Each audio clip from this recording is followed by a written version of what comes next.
Are you okay? Welcome back, everybody, to Tabletop Notch. Our very own Beezaura just rolled a natural one on her stretching or anything. It looks I like literally just went like that to stretch my neck, and it went like It made that sense. Subtract a few hit points. Welcome back, everybody, to Tabletop Notch.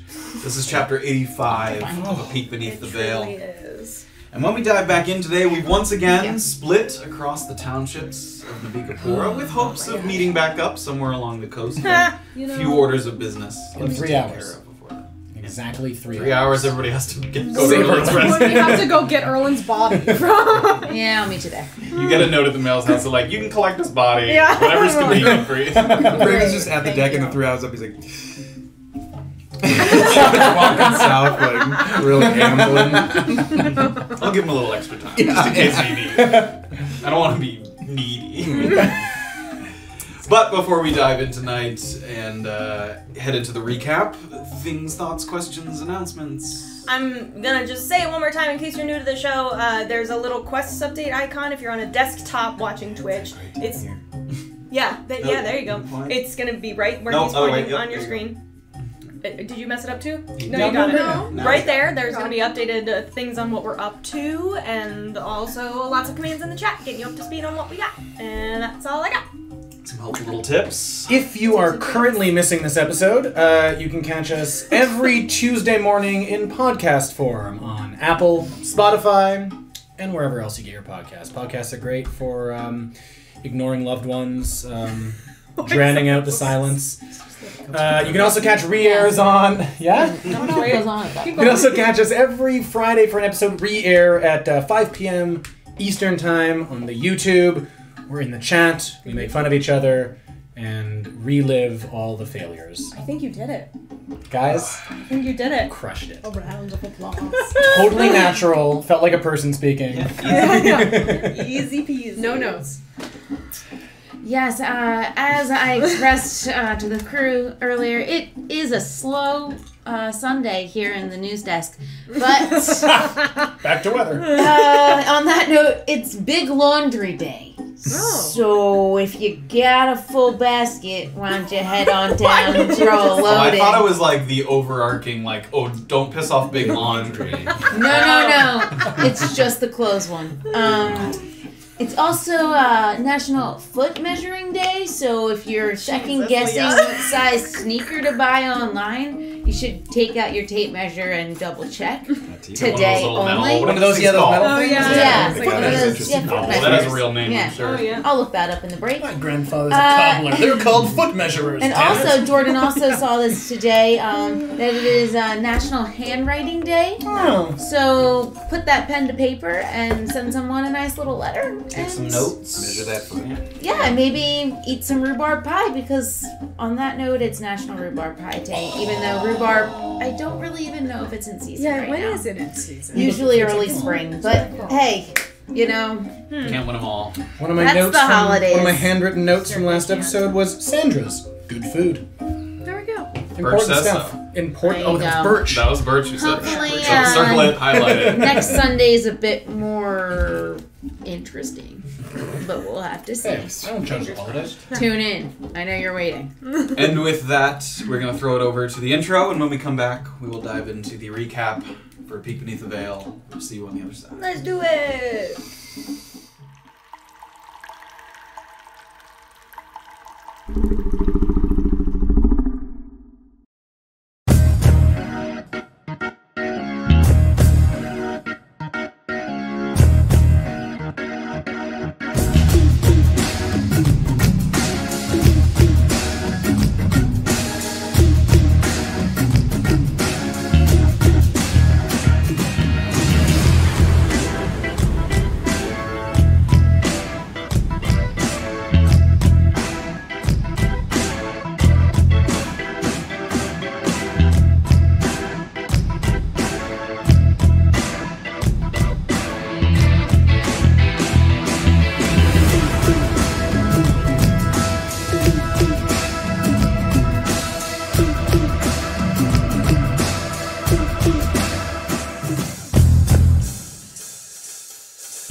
Do that.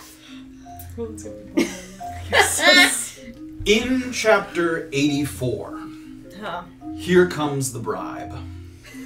Orba and Beezaura started their ride toward Nikuzi with a note of optimism, laying out the details of the Mr. 2 investigation and expressing our hope that Butez could be convinced to open up about his unique set of skills. A little over halfway between townships, we spotted a crowd gathering at an outdoor kitchen serving as a rest stop for merchants and travelers, and with the presence of armed guards we could tell there was someone here of note. As it turned out, Percival Mullafair was quite a fan of the Jakuli stew, and as word got out that he frequented this spot, hopeful northerners came to rub elbows for a chance at getting in on the Mullafair payroll. Orba, cleaning up in a game of cards, gave Beezaura the opportunity to privately commiserate, which she did while informing Percival that former pawn chaser Colt Moreno was no longer in a position to be of service to him. Percival begrudgingly turned the contract over to us, and just like that, another plan for a chess piece was in motion. Back west, Safira was the lone remaining party member in Naupa, setting aside some time to train with Sarn Darrow in her use of the wild ordnance weapon.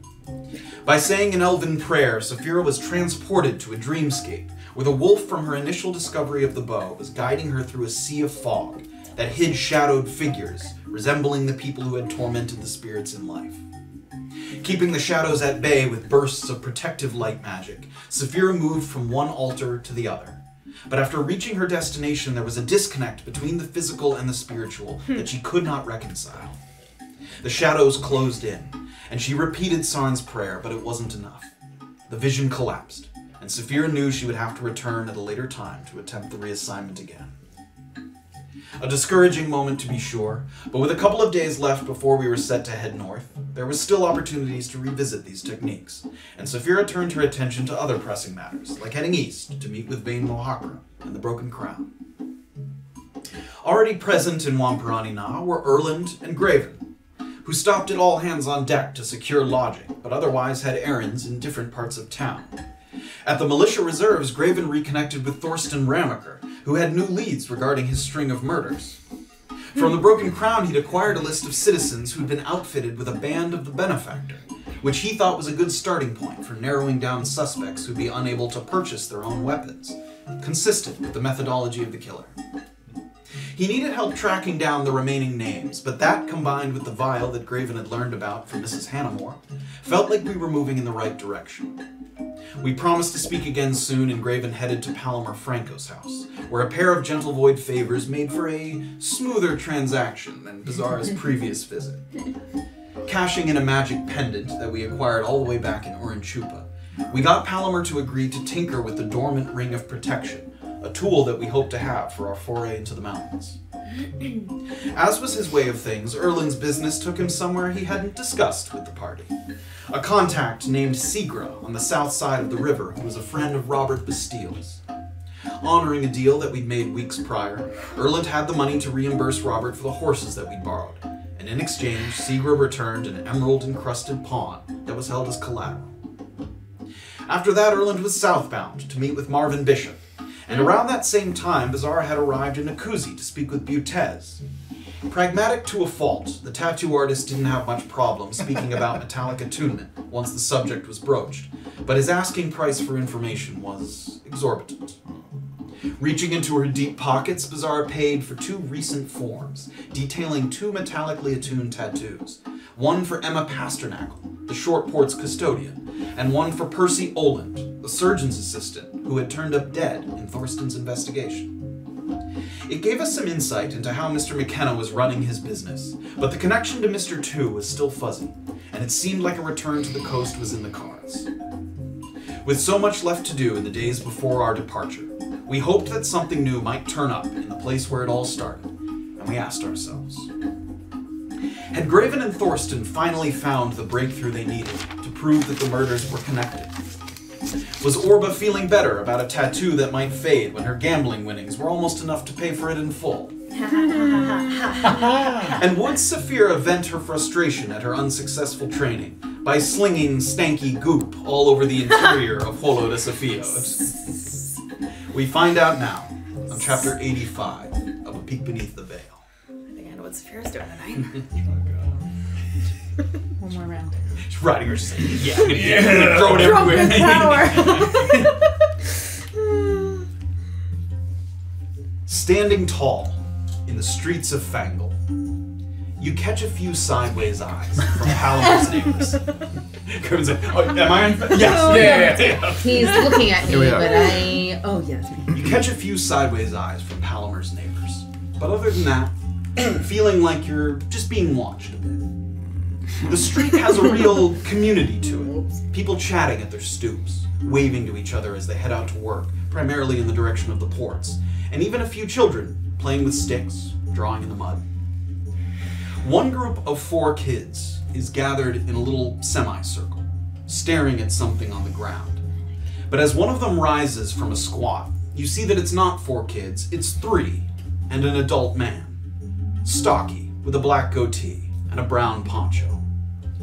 He's holding a stick, and he points it at arm's length toward the spot on the ground where the kids were staring, looking around kind of with a grin as he does so. Now, you see, in Infernal, this is pronounced Menik Heinemer, and it means shithorn, which for Tieflings is another way of saying that you got your head up your ass. So add that to your vocabulary, and when your parents ask you who you learned it from, what do you say? And all the kids kind of chime in, Ken Reggie. That's right, Ken Reggie with a broken crown. That's where you tell them you heard it from. Now go on, get out of here. And the kids kind of scuttle away. And he turns to face you as you step down from the stairs to Palamer Franco's house. Did Palamer get you what you need? It remains to be seen, but I am hopeful. I see you've separated from your your halfling cohort. Yes. A tactical decision, perhaps? Cover more ground? We've been stretched a little thin here over all of the areas of Navika-Pura at this point.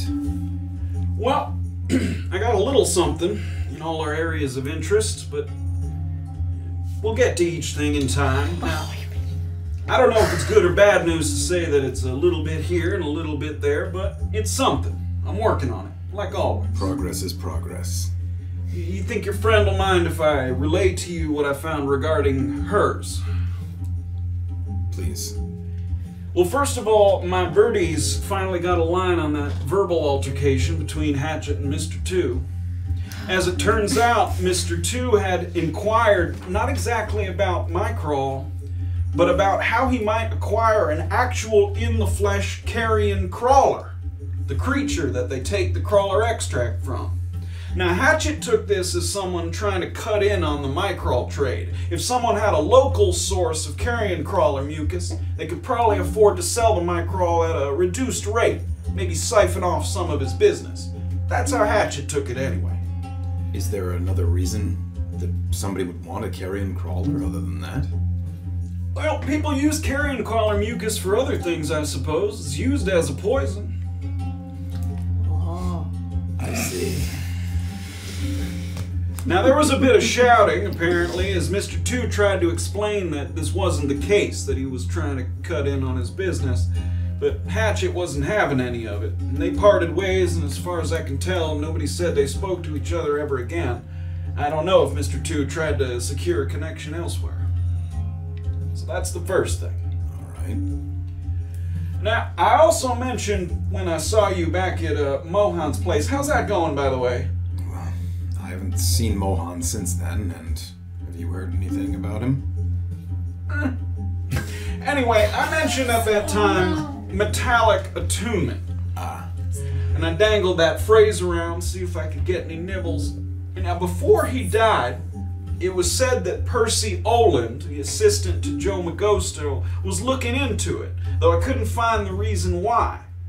Now, a curious thing I heard, which I have no idea whether it's important or not, but you paid me enough to be on retainer, so I'll give you everything, is that not long before his death, he started wearing a bandage, a scarf around his neck. He told people it was because he sustained a bad burn there, and was hoping to get one of Miss Magosto's skin grafts. She's well known for the practice. The odd part is, a fine lady I know who frequents as a courtesan around the deck said that Percy paid for her services one night, and in the throes of passion, his neck covering was removed, but no sign of any burn or any kind of injury at all. Strange to lie about such a thing, though I'm not exactly sure what it adds up to. No burn. I didn't notice anything on his body either when I inspected it at the militia. That was going to be my next question. Did you check back in with Thorsten? I did.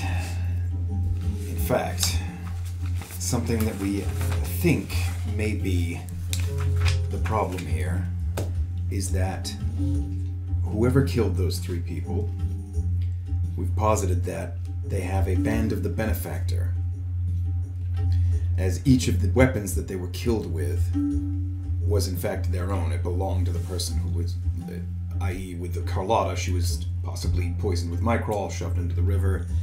Percy stabbed with his own dagger, and Chris shot with his own crossbow.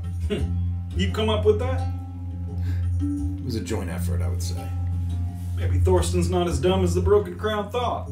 Well, he is on his way to speak to a few of the people that and I'll relay the names.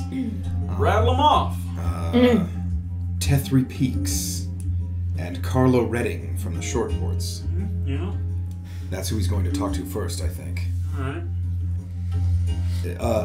One of them has declared their band of the benefactor, one is not. One is a violator. And then the other declared ones are Elijah Vat, Luca Doon, and the other violator is Tessa Pleasance, the local glassblower. Those 2 names before that, read those back to me. Elijah Vat and Luca Doon. How's your conversational primordial, Mr. Ilvigo? Primordial? He takes the stick that he was sort of drawing in the dirt with the kids. Ganassi.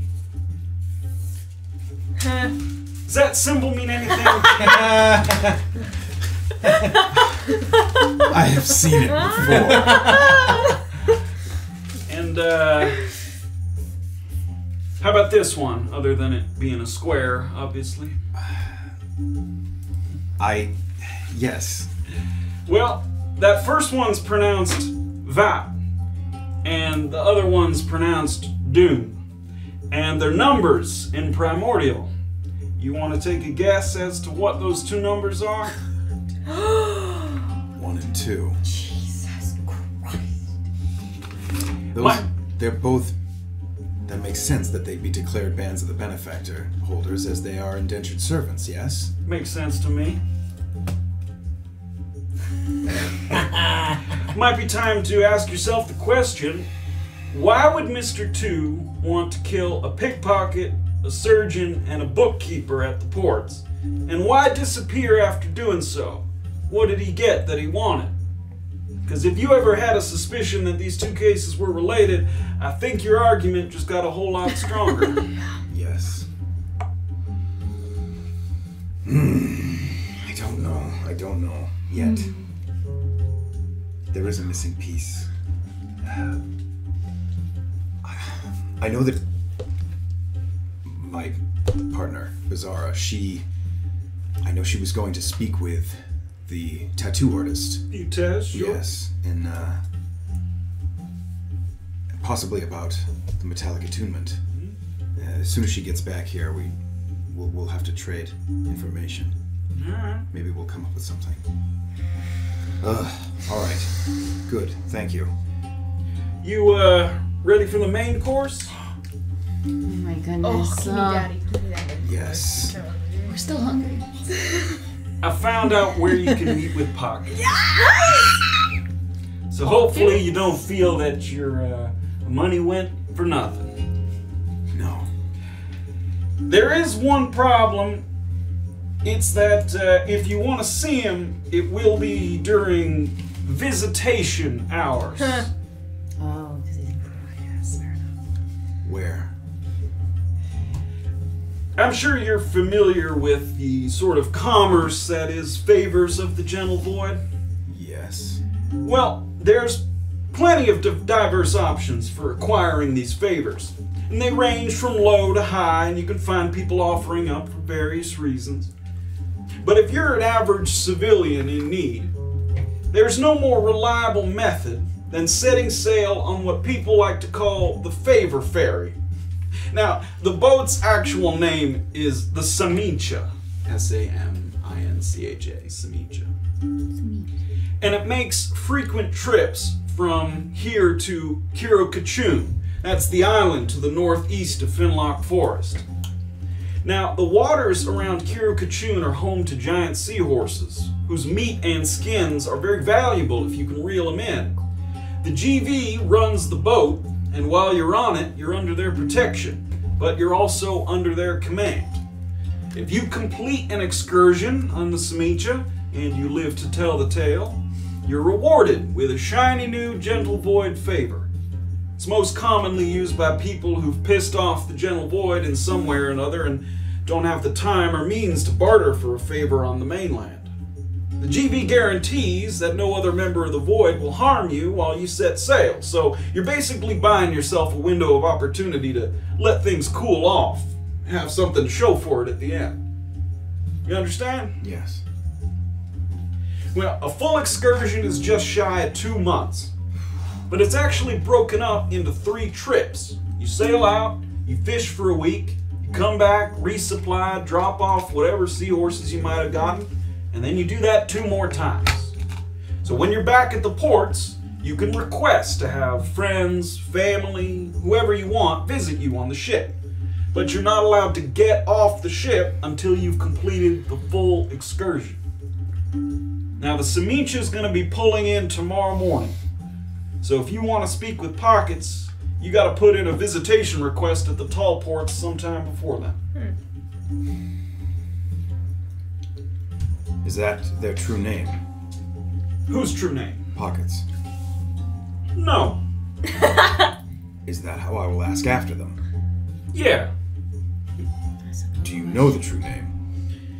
Not exactly. You familiar with operatives? Oh, fuck. I have crossed paths with them, yes. Well, see, operatives have what they call monikers. It's sort of a specific name that denotes them, as they tend to take on multiple identities while they're working. So they have this one name. This must be a former operative, then. You know your history, but I don't think you know where I'm going yet. See, Pockets wasn't actually an operative. He was an operative emissary, whose task it was to line up jobs for operatives. Now, one could make their case directly to the Shade Assembly, but not everybody had the means or knowledge to do so. So it was these OEs that would go out and drum up business for the operatives. Such a job required stealth and cunning, because sometimes you had to go behind enemy lines and see if people would be amenable to your neutral services, as it were. Right. Now, like the operatives, the OEs, they had monikers too, though they weren't a secret and they weren't chosen. OEs were given a code of 4 letters, which were the last initials of the 4 operatives they represented. For Pockets, it was P-K-T-S. Pockets. Brilliant. I've never heard anybody call him anything else, so I imagine they'll know who it is. Right. And the assumption is that he got in a bad way with the Gentle Void, and that's why, or perhaps he just wants favors. Both of those seem unlikely to me. Really? Yeah. I don't think a man like that needs favors of the Gentle Void. Is it a leisure thing, then? I honestly don't know. Interesting person, this. I can't wait to speak to them. Yeah. I'd make your case for an application at some point today as soon as possible, really, because they do only let a limited number of people on the ship, so... Am I going to need a favor just to get a spot? I don't know that for sure, but it wouldn't hurt to have one. Right. It's at the top. Kirikachun technically international waters, so yeah, it's the tall ports. Okay, that makes sense. All right, excellent. Thank you. You seem relieved. Yes. It's just been a long time coming, this trip to the north. Well, I'm happy to have been of service, and I'll ask you now, with no offense if you don't, if you need me for another day. I'm definitely going to be around for another day.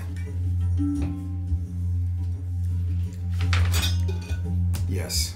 Will 60 gold take you for another day? Since I'm not looking into pockets, we'll call it 30. Done. Again, 30 gold.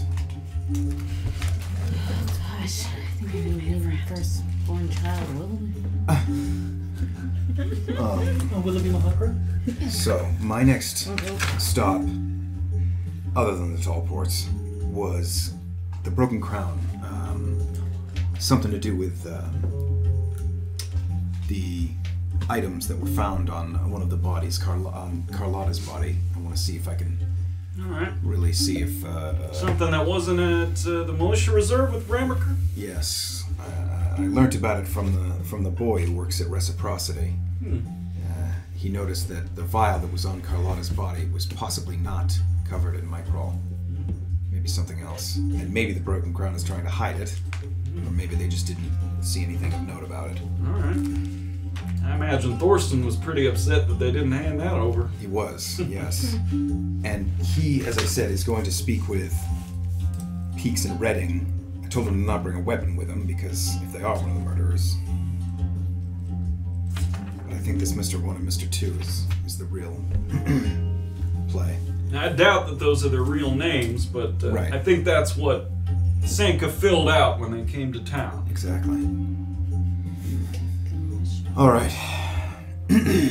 I suppose keep your ear to the ground, and I should be in this area for at least the next day. I'll keep an eye out for your cohort, but you pass along everything I said to her. I will. Afternoon, Mr. Elvigo. Good afternoon. Starts to walk down the I street. wish I was as cool as that guy. Where are you headed?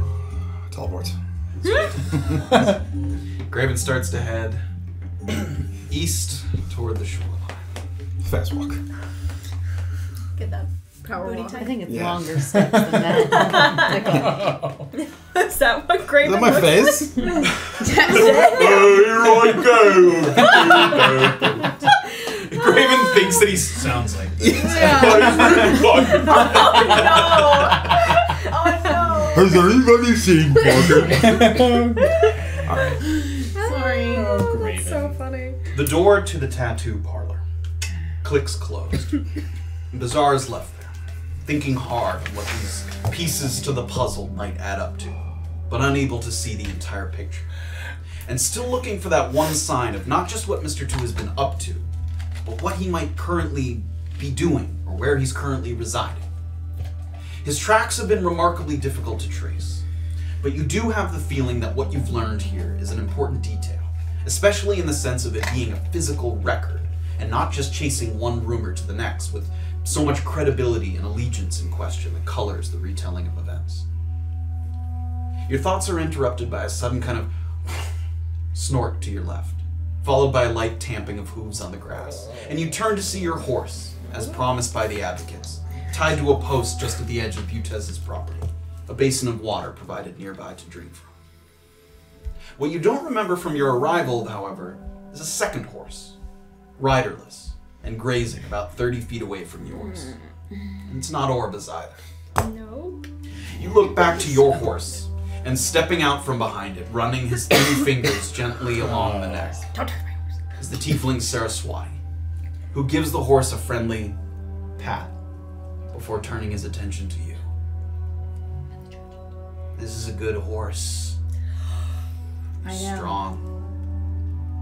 But it lacks a little flair.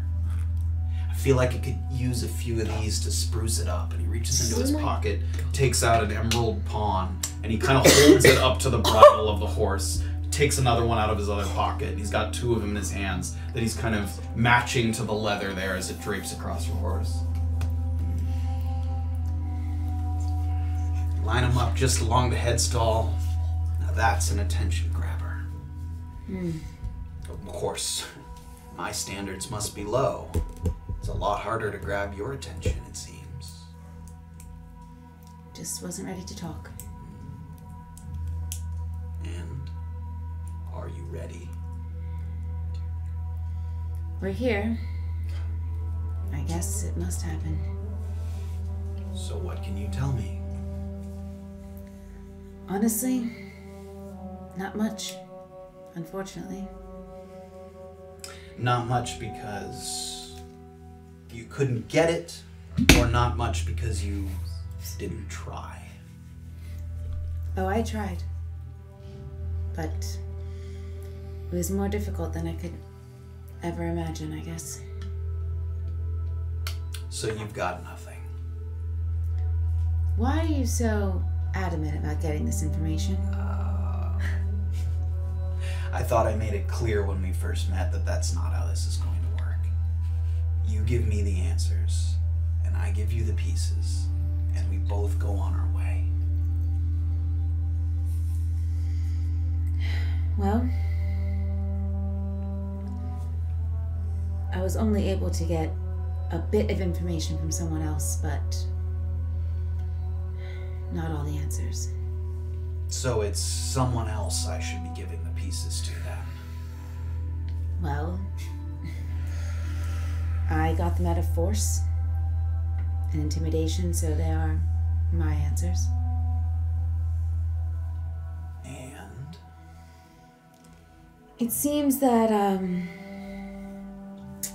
that she doesn't have any family now, and that she never knew really who they were.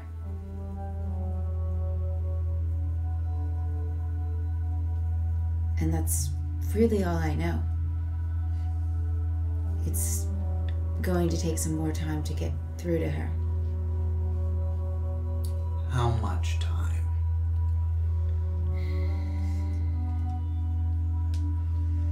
A few days. And just in case this person that you got this information out of might know a little more, why don't you tell me who that is?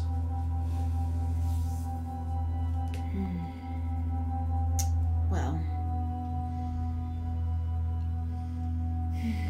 I think I should take another stab at them before I hand them over to you. You've had an awfully long time. I know. You know, I had to swing by the Ackley archives before I came north, and I learned of a mix-up with some of the records there. Apparently, some old arrest warrants had been taken out of circulation, and I was asked if they should remedy that issue. And I said, let's wait for a bit, make sure there wasn't some kind of error on our end. But now that I've had time to think, I'm not sure there was an error. And when I get back there on my way south, I'll have to make sure that everything's in order. I feel it's the right thing to do. Does it look like he has weapons on him? Make a perception. Oh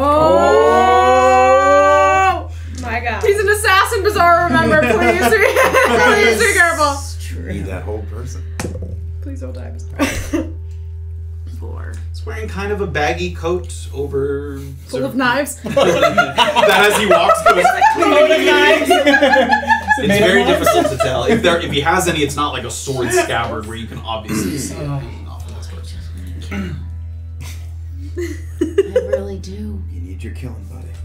Yeah, you need a butt. I don't have anybody here. You're killing me. Let's see if this tips the scales. Oh boy.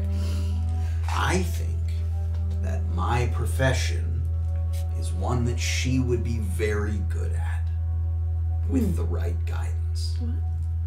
For some, the dance with death is an emotional experience. Others are considerably more pragmatic. She might be one of those. So you're interested in her services? I'm interested in what else you can tell me so that I don't march south and remedy the problem at the Ackley Archives. How long are you willing to give me? About 15 seconds. Oh my god.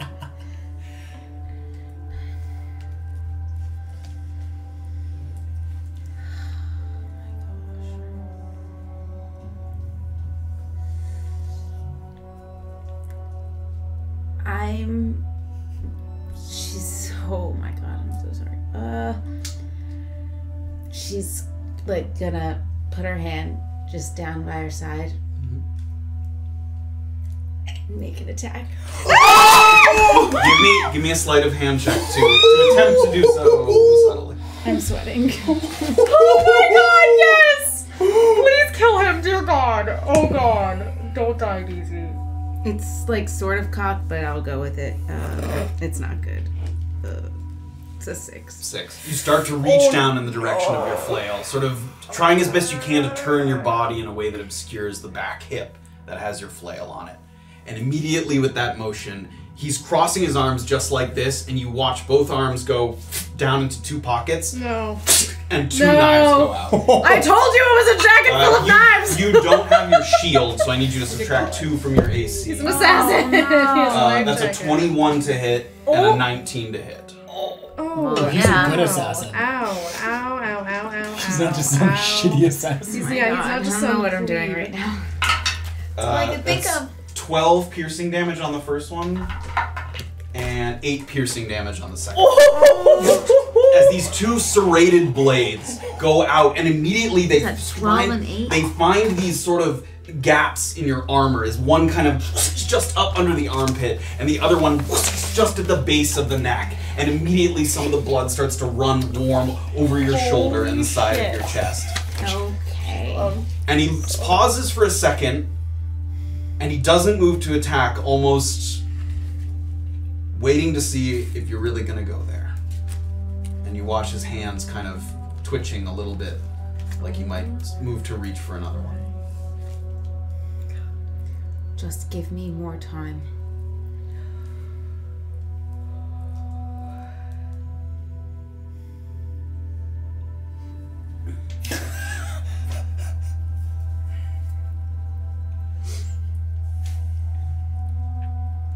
You probably won't hear from me again after this.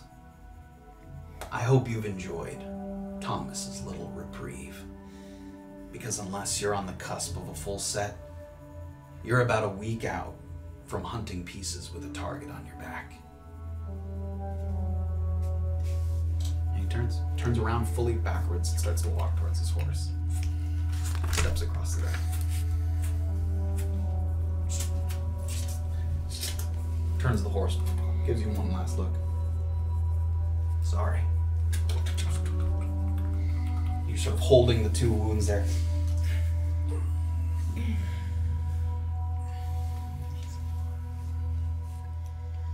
Where do you go? Did I know Orba was going? She dropped you off right at the church and said, yep, that's where she was going to be. I'm gonna get my horse and go there. Grab your horse. Breathing hard. Moving. What? You took 20 damage. Oh, thank you. That was a lot easier than the math that I was doing in my head. At the steps of the New Kelkian Church, you wait for Beezaura's return. Hoping for the all clear to start the long process of administering your detailed tattoo. The height of the building casts a long shadow that reaches to the river and some of the nearby homes. And you stand in the shade beside your horse, watching just a few morning churchgoers move to and from the central chamber of prayer. One person making the climb you recognize, the burly Goliath from the burial grounds, Avavarius. And he's got a stack of papers tucked under his arm, and it looks like he's about to kind of start up the steps toward the church. He kind of has a look of concentration on his face, and he seems to be maybe mumbling or muttering words to himself. But he does look up at one point. He notices you, and he sort of gives you a wave with a sort of large mitt of a hand, and he starts to walk over to you a little bit. Hello there. Good morning, sir. You seem in good health and good spirits. Yes. I'm glad to find you so. Oh, thank you. No lingering injuries from yesterday's expedition underground. No, I'm happy to say, got out unscathed. Good. I myself am about to take a difficult meeting. Ah. There is a wealthy family that would like a room in the Funogo-Vigotrio. Oh. And as I mentioned before, the money brought in by these rooms is very important to the upkeep of the grounds. Normally I would give them a tour and have the quality of the Funogo-Vigotrio speak for itself. Yeah. But today I will have to make do with diagrams and referrals. Well, you should have plenty of lovely referrals, I would hope. I have a few. He sort of pats the stack of papers under his arm. I've been scrubbing away, but there is a lot to clean. Yes. And the smell is not airing out as quickly as I'd hoped. Oh, yes.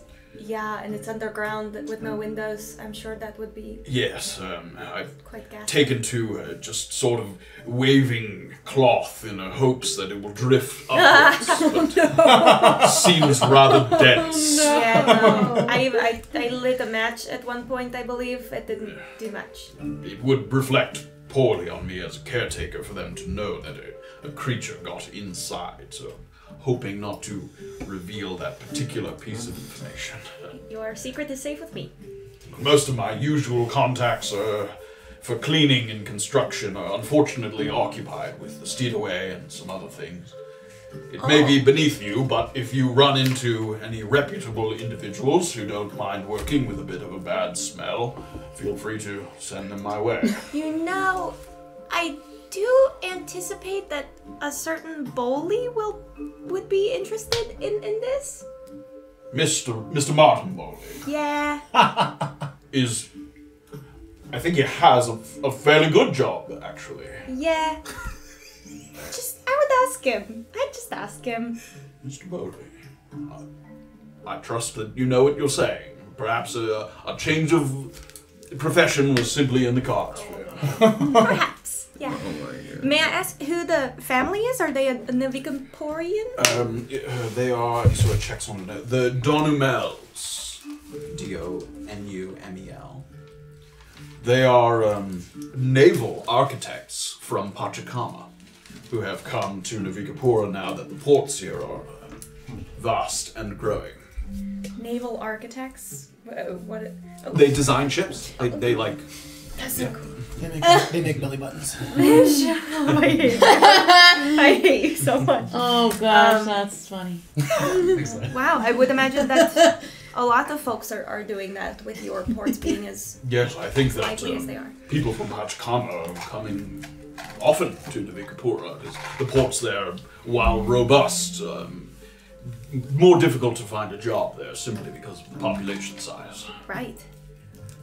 Well, I wish you the best of luck. Thank you. Yeah, of course. You as well. Here to pray or just... Yes, I've already visited, just waiting on a friend. Well, enjoy your day. And as I said, anyone you want to send my way, I'm happy to pay a competitive wage. I will keep that in mind. Thank you. Thank you. Good day. Have a lovely day.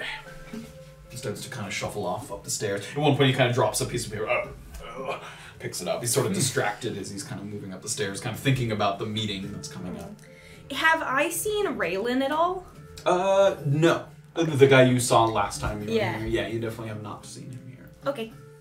And after this kind of interaction with Avavarius, you notice as Avavarius kind of shuffles off behind him, kind of on the other side of the staircase. He's not that far away from you. It's not that big. You do notice there's someone like you seems to be not kind of moving up and down the stairs. They're kind of just loitering kind of at the base of the stairs. It's a young half-elf man, kind of long black hair and a leather vest pulled over his tunic. He's kind of looking about. Perhaps he's not nervous, but he's a little fidgety, just kind of maybe not totally sure what he's there for or for who he's meeting. And he kind of looks around. A couple times he kind of looks at you and Then he kind of thinks and looks at you again. Takes a couple steps toward you. Are you, meeting someone here? Yes. Is it me that you're supposed to meet? No, I'm sorry. You're waiting for somebody? You're not waiting to make an exchange. No, but what are you exchanging? Oh no! I might be interested. No, it's... I'm here to... I wasn't sure who... And as this sort of little exchange is happening on, you hear a voice at the top of the stairs. Riggins! And someone's calling down from the top of the stairs. And you see that it's also a tiefling with a kind of similar skin tone as you, and you can see why, if he didn't know he was meeting, he might be confused as to who exactly he was looking for. And they're wearing the traditional kindred garb of the Church of New Kelkian, Church of New Kelke. And it's so this tiefling woman in the robe, sort of, Riggins! And she gives him a little wave, and he looks to you. Oh, my apologies, wrong person. I'll just, thank you. Coming! And he starts to move. And you can see him kind of reaching. You can see him kind of reaching into his pocket and like starting to take something out. And the woman kind of motions him inside first. All right, give me a perception check. Yeah. Yeah. 19. He seemed like he was sort of anxiously getting ready to pull something out of his pocket, and as he does so, he sees her motion to him and starts to put him back in, but because you're behind him, you see kind of the back of his hand there, and it looks like some vials that have a greenish kind of tint to them that he stuffs back into his pocket, and she puts like a hand on his back and sort of calmly guides him into the interior of the Church of New Kelke. And it's at this point that you see Beezaura coming in from across the bridge.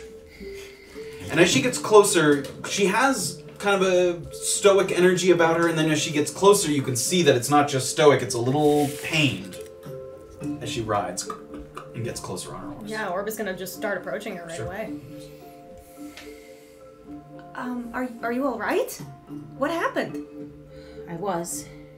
And I got some good information from Butez, but when I left, guess who was waiting for me?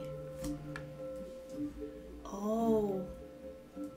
I wouldn't tell him anything, and he didn't like that very much. He attacked you? Well, the only thing I saw to do was to possibly try to attack him, but he caught me before I could. Oh. And now I think there's an even bigger target on my back than before. What do you mean? What does that mean? He's going to the records and telling them that there's no mistake, and that, well, there is a mistake, and that I should be on the forefront of the list. Whose records? The Gentle Void. Oh, he's going to put your contract back up? Is that what he's saying? Yes. And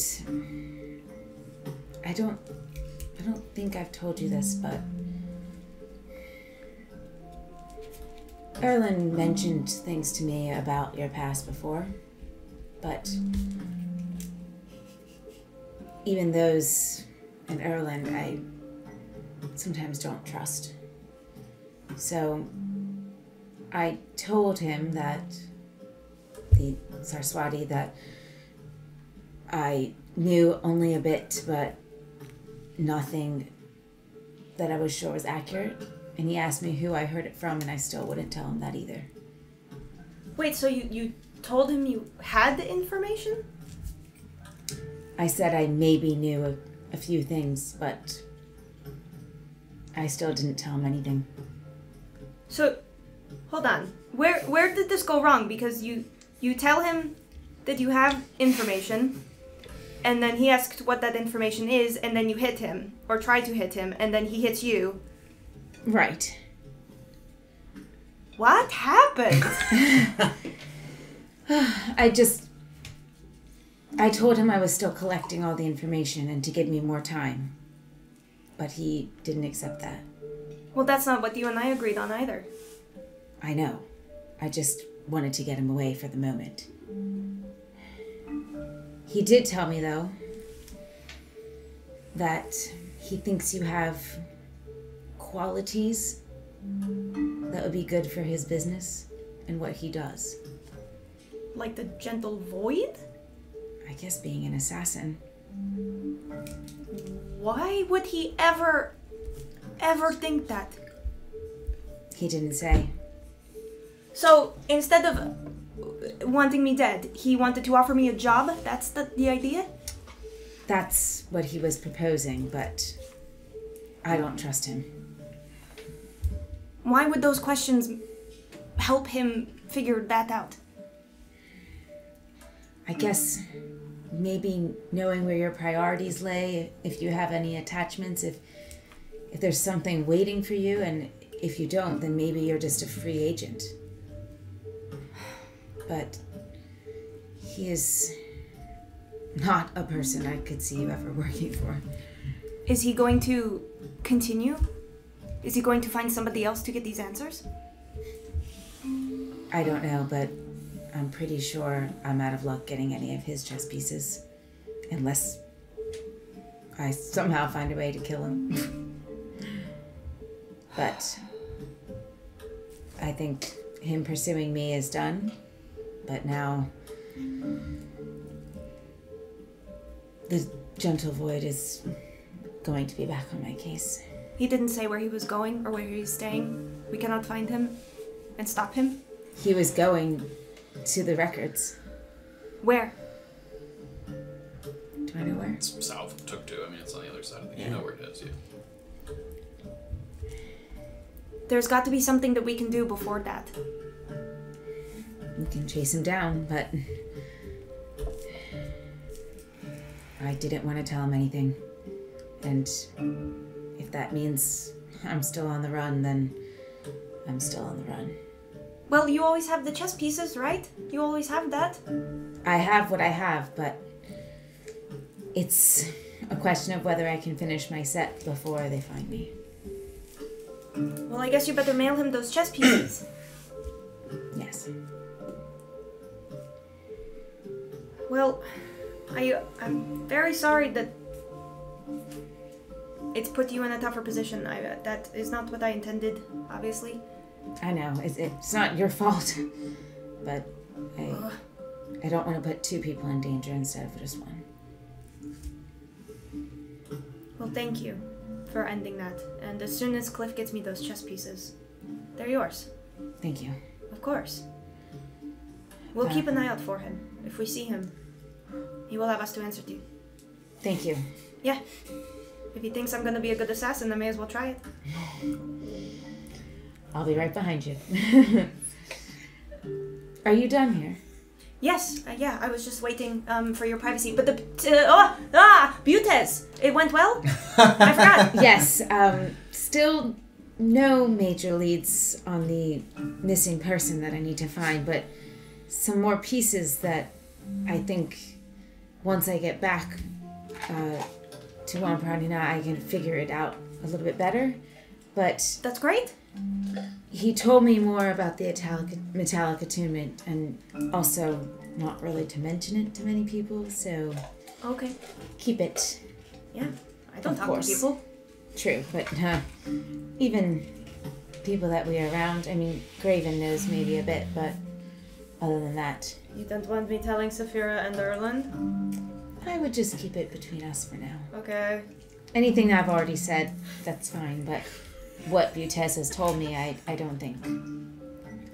But the things about McKenna and his workers... Yes. I believe they do get the whirlwind on their toes. But the thing is, when they go to get the metallic attunement, they're not forced, and that's important. They actually want to get it.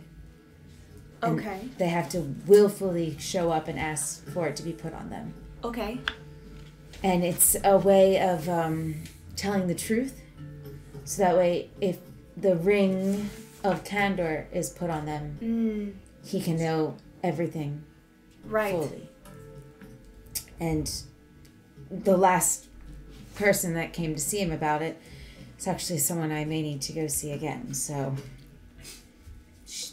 she's the custodian and the one where I have to clean out the poo pipes. Excuse me? It's a good deed that I might also need to do for other reasons for the town. Aside from you volunteering to clean out waste pipes, Yes. So he had the custodian get this tattoo? Just not that there's anything wrong with that profession, but she's not really like in the meetings, I would say.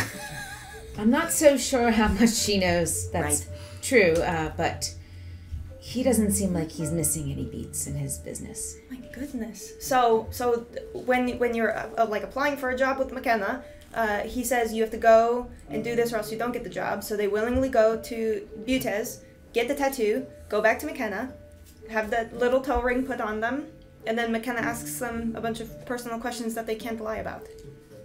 It seems that way. I don't know the questions or when he asks them or when he puts the ring on, but that's technically what would happen, yes. If he needs to know anything, if he thinks they're lying, he can put the ring of candor on them and he can know the truth. Interesting. I wonder what this ring looks like. That I do not know. Because we could steal it. Sure. Okay, that's really good information. I'm so surprised he was that forthright. Well, I had to pay a price, but he was willing to tell me once I did. Great. So he gave me the last two that had come to him, and the second one I think is where I might have a piece to what I need. It has to do with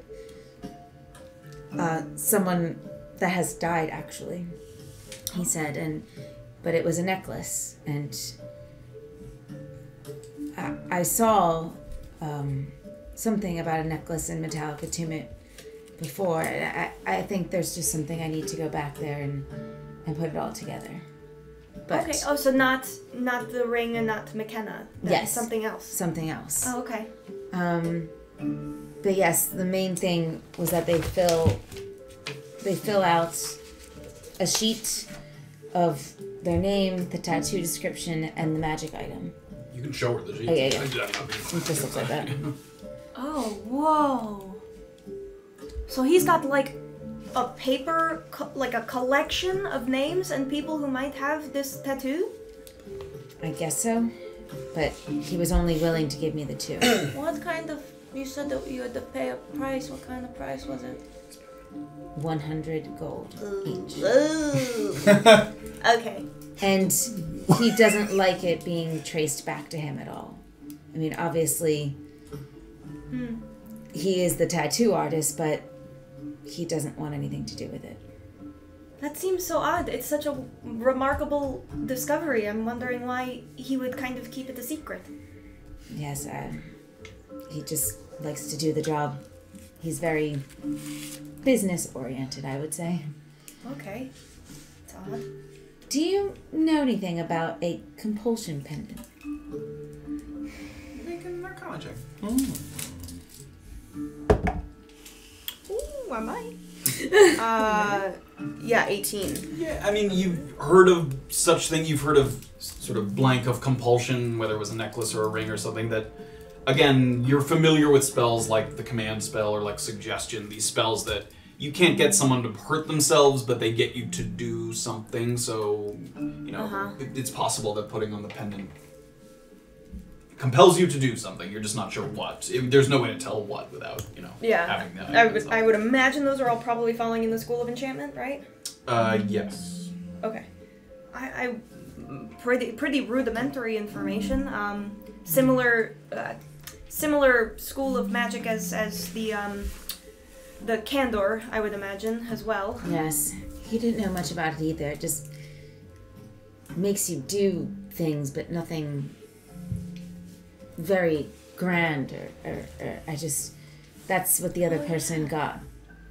Their for the necklace. Tattoo for the necklace, yes. Oh, yes. Armand at the Molifair estate, he used something similar called seaming, I would imagine. He sent somebody upstairs. Suggestion. Suggestion, Seaming thank was you. the disguise one. Yes, thank you. Which he also did. I see. Yeah, it just compelled the man to go into a different room for a private conversation, essentially. Okay. Yes, there's something about this one, and when I asked where he was, he said he died, and I know there have been some interesting deaths by the coast, so... Oh, okay. There might be something there. Why would you... It's... I mean, maybe it's one of those things, but if... Why would you wear something that compels you? I mean, maybe it grants you that, to be fair. Like, maybe it grants you the capability to compel others, but why would you... Why would you want it to be... Why would you... That was exactly what I was thinking and wondering, is why you would want that. I don't know. I don't have any answers. That's weird. That's a weird thing to want. Yes. Not many people have been Unless you put it on somebody else. Who? Right. That's the only thing I can think of. If you put it on somebody, like, be them willing or not. Right, but they would have to have the tattoo. Sure, yeah, but McKenna does it. You know, people voluntarily get the tattoo, even though they know. I don't know. That's a very weird thing. That's Yes. a weird thing. Yes. Okay. So I think I have to head back there now. Okay. You're going. I'm gonna get my tattoo. I told him he asked me if I wanted one, and I declined because I just spent all that gold for this parchment. But I knew, and I said I had a friend coming who was going to need his services. Yeah. I'm excited. Okay. Have a good time. Thank you. And was the group meeting up somewhere? I honestly don't know, Okay. but I'll see you on hopefully the I coast. can catch Graven over there and see if he knows anything, or our I don't know, what do you call it? Spy? Private investigator? I couldn't think of the Or word. spy. Like nosy Or guy. spy. If our private investigator also came up with anything while I've been away. Cool. Okay. He's very good. That's really cool. Okay. Well, I'll see you on the coast. All right. I'll see you there. Thank you. Yeah, do you need something for all of this? You've started to stem the bleeding. I mean, it Yeah. wasn't a super deep. No?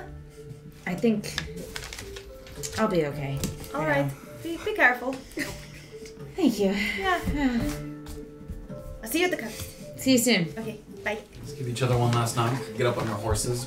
Start to move in opposite directions. Guess I won't start any more fights. Beezaura toward the coast. She'll have to ride through Nagarwis as well, and Orba in the direction of Mutez's tattoo. You took that thing out, and I was like, she's doing it. I'm like, I will go there if it's possible. Oh no. I didn't even see you take that out. Yeah, I was like, The folio has been opened. Yeah, right. Setting out after speaking with Satyria, Safira rides at a brisk pace eastward. With the majority of your remaining business in Wamparani Na, you move along with hopes of reaching the coast before nightfall, and barring any major deviations from your course, you should have time to poke around before the sun is set. Not stopping to look over the faces of every traveler that you pass by, it catches you by surprise when you see a wagon headed in the opposite direction, whose driver seems to be offering you a wave. An elf with a cheek-to-cheek grin and a spyglass in his hand. And he's riding with 3 or 4 others. He's got one person next to him on the driver's seat, and a few people in the back as well. And as you get closer, you roll your eyes as you see the same group of bounty hunters Oh my that god. seem to be trailing you across the continent. Your first meeting on your approach to Tuktu. Disappointed that you'd already acquired the chest in the Chiikte Woods, and then again in the Ackley Grove as they were investigating some kind of contract. So he gives you a wave and sort of a big broad smile, holds his arms out wide. Whoa, whoa, slow down there. Oh my god. Is it possible our new contract-chasing rivals have already split up since we last spoke? Are Antisuyu's finest on their own now? No, we're split up for the moment, but I mean, I'm hoping certainly I'll get to see them again soon. Ah, good to hear. It's difficult to find people you could stand traveling with for an extended period of time. Sort of nudges the person next to him. Right. I suppose it's my fault for getting my hopes up. I was going to offer you a spot in our humble little company. Oh. Those dryads in Tuktu, they were no joke. We could use another steady hand on a bow. Well, that's very sweet. But no, unfortunately, I'm contracted otherwise and very busy, actually. I can see the temptation in your eyes. I can see it. Oh, yeah. You know you'd have more fun on this side. Yeah, Lupo does a great impression of your stiff Goliath friend. Gets us every time. Oh, brilliant. Show me. And Lupo kind of no thank you. And they're all kind of laughing. That was him when we saw him in the woods. You were riding by and we said, would you like something to eat? And he said, no thank you. And he said, no thank you. That's exactly right. Well, you know, listen. If your group ever has their hands So many impersonations. and you need to offload some work onto a third party, don't be afraid to come calling. Oh, well, cheers, mate. I mean, After all this time, an introduction seems worthwhile. I'm Sorensen, Lupo, Pavel, Carberry, and Voss in the back. right, Sorensen, and I'm blatantly gonna forget everyone else's name. I'm sure I'll remember. That's alright, they're all Safira. shit. Nice to meet you. Right now we're headed to Naupa. We're going to see if an old mate that used to run with us wants to get back on the wagon. Nice. And after we see Colt, it's over to the ports to visit friends on that side. Oh, right, you're seeing Colt Moreno? Yeah. You know? No, I've just heard the name. I mean, honestly, it feels like you've been in the north for a minute and then you learn all the important Old names, right? Colt's been making a name for himself up north, I see. I suppose. Well, anyway, enjoy your ride. Give the others our best. Same goes to you if you need help with something, I suppose. I was just going to say, actually, you know what? We're all friends here, and I think I can do better than that. Let me give you this. He reaches into his bag. This is a contract that we heard about. Oh no. Oh, no. It pays pretty well. Oh, no! I'm just not sure that my crew is properly equipped to take it on, but you have a look, you see if it's to your liking. It's pretty straightforward. There's a beast you need to kill. You go collect your money. Simple as that. That was her. Alright. I thought it was her job. Could you tell us? Yeah. There's a Giralon in the woods west of Wamperonina, Oh, right. and somebody wants it dead, but we don't really have time to take it on right now. And you know what that is? A Giralon is sort of a large... It's basically a big ape with an extra set of arms. So Oh, it's wow. like a 6 total limbed, like Dangerous. large ape. Yeah, that's sort of taken up Octa-ape. residence in the woods there. Yeah. Right. Well, So it's all yours if you want it. If not, that's fine too. cheers, Okay, mate. I appreciate it. If we don't pick this up, do you want me to give it back to you? If you see us, sure. See you Alright. guys later. I'm dead. Well, it's been brilliant meeting you. Seeing you again. Hopefully, not the last time. Hopefully not the last time. And I'm gonna kind of give him like a nod and... He sort of whips the reins again. Have a nice ride. You too, mate. And they all kind of move. And you can see as they're moving away, Lupo's kind of like, no thank you. He's like cracking up. All having a good laugh. Yes! No, thank you. When we asked him if he wanted food, he said, no thank you. Safira's gonna kind of, as she's riding away, kind of looking at the contract. Yeah, and you the can read it out process loud and if you want. Uh, The stream to know. A Giralon has made a home near a fountain in the woods west of Wamperani Na. The fountain is a shrine to La Carpe, and several devout citizens of Wamperani Na would like the Giralon killed or scared off, so they may resume paying homage at the shrine. I'm sure that would work perfectly well. Report back to Ugo Sprog. I need glasses. In Fangol, Wamperanina, when the task is done, 250 gold upon completion. So there's a big kind of That's woods not here bad. between Wamperanina. She says to herself. Myself? I mean, She Safira's reads it like, that's myself. pretty good. Yeah, so she reads the note. You continue on. So it takes a little bit of time, but you make your way back to first Nakuzi. Is on first. You kind of ride through the homes here. You see the big church beside the river. Is there any way you're stopping here? Or you continue I on just your want ride? to go by. I just want to ride by, if I can, the fancy bar. That's Nagarwas. Oh, that's that's the next Nagarwas, one over. never But that you will also pass that Never by. mind. I am not stopping anywhere in Not Nakuzi stopping. right now. No. Continues to ride along. Confused. Forgot where I was. I'm dead meat. I never. Heading south, out of Wamparani. Baby. Takes you on a scenic road that mirrors the coastline. The level ground, giving you a clear view of the sparkling water and the ships of varying sizes and shapes in the distance. It occurs to you that this is the first time since arriving in Antisuyu that you're looking out east across the Paza, the ocean that separates Antisuyu from Ki'ira, and thus the first time in a while that you've been looking out in the direction of home. You're certainly not alone on the road. Wagons pass you by with regularity, and off to the right is mostly farmland, where you can see people working the fields, gathering crops, leading oxen as they plow. There's deviations from the main path, but they mostly head further inland until you reach a T that breaks toward the coast. And in the distance, because there's not much forestation or anything, you can see a cluster of perhaps 20 or so houses grouped by the shoreline. Coming up from the south, just as you hit the intersection, is a fairly destitute-looking man. He's got a mule in tow that he's sort of guiding with a rope. He has an oversized ratty jacket on, simple tunic and pants. And he looks in decent shape, not gaunt like a starving beggar, but maybe just lacking surplus coin, a field hand, a farm hand of some kind, a fisherman. And he's sort of moving along with his mule and sees you. You're the first one that he kind of meets at this intersection. He's sort of, are you coming down from Navika-Pura, sir? Yes. Perchance could you spare a few copper? Sure. I'll toss him a silver. Sure, toss him. Sort of catches it. Thank you, sir. Could I also trouble you for a good place to eat, perhaps? A recommendation?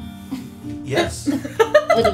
Well, I'm not a local, but the All Hands on Deck is the sort of popular pub, alehouse, some rooms. I'll try that, thank you. Coming up from the Honey Coast, hoping for better up here. It's good to see the city limits. Traveling alone gets lonely. Sure. Maybe I don't have to tell you that. I'm thankfully traveling with people at the moment, but I have traveled alone. Too many people, not enough jobs where I'm from, so... Where are you from? Like I said, the Honey Coast. Oh, you're from the Honey Coast originally? Yes, yeah. And you can get by there, but I don't know, I just want more. Sure, what's your trade? Fishing. We work the mangroves sometimes. We head south to the mangroves and work those. It's all just sort of passing me by, it seems. How do you mean? I just mean it's not enough to really make anything of yourself beyond subsistence, so... Is that typical of the area, or sort of just your situation at the moment? Is it a little of both, perhaps. I know there's a lot like me who are coming north because Navika-Pura's growing so rapidly. Seems so, yes. The ports. I don't know, I hope to perhaps get a job there. Seems as good a place as any. I've only been here for a day or two, but seems like there's work on the coast. And kind of holds up the silver that you tossed to him. Well, if the people are anything like you, I think it'll be alright. I will say, they do seem to prefer their own, northerners. Perhaps where you're from is considered the north. I'm not from anywhere near here, so... I'll keep that in mind. Thank you. What's your name? Kinsey. Kinsey? Kinsey Warford, yeah. Well, Kinsey, I intend to be back at All Hands on Deck in, hopefully a few hours. Hopefully I'll see you there. That'd be great. Thanks. Thank you. He holds it kind of tight in his hand. He starts to walk. Kinsey. Yeah. One more. I'll flip him another silver. Wow. What a philanthropist. What for, sir? I know what it's like to arrive in a place that isn't your home with next to nothing. Thank you, sir. Of course. Hopefully we'll share an ale later. Try to return the favor. No need. Keep riding. Riding in the direction of the shore? Is that what you're heading? Ever the hell it told me to go. Write that down. Road breaks east towards the Yep, you're at that path where that now it breaks east towards the Great. So I want to go to the southernmost shack then. Okay. So you take that left and you start to head in the direction of that little cluster of houses kind of by the shore there. You feel the air temperature drop as the breeze coming off the ocean gets stronger, more frequent in kind of intermittent bursts. It doesn't take long before you're on approach to the buildings, just in from the rocky shoreline.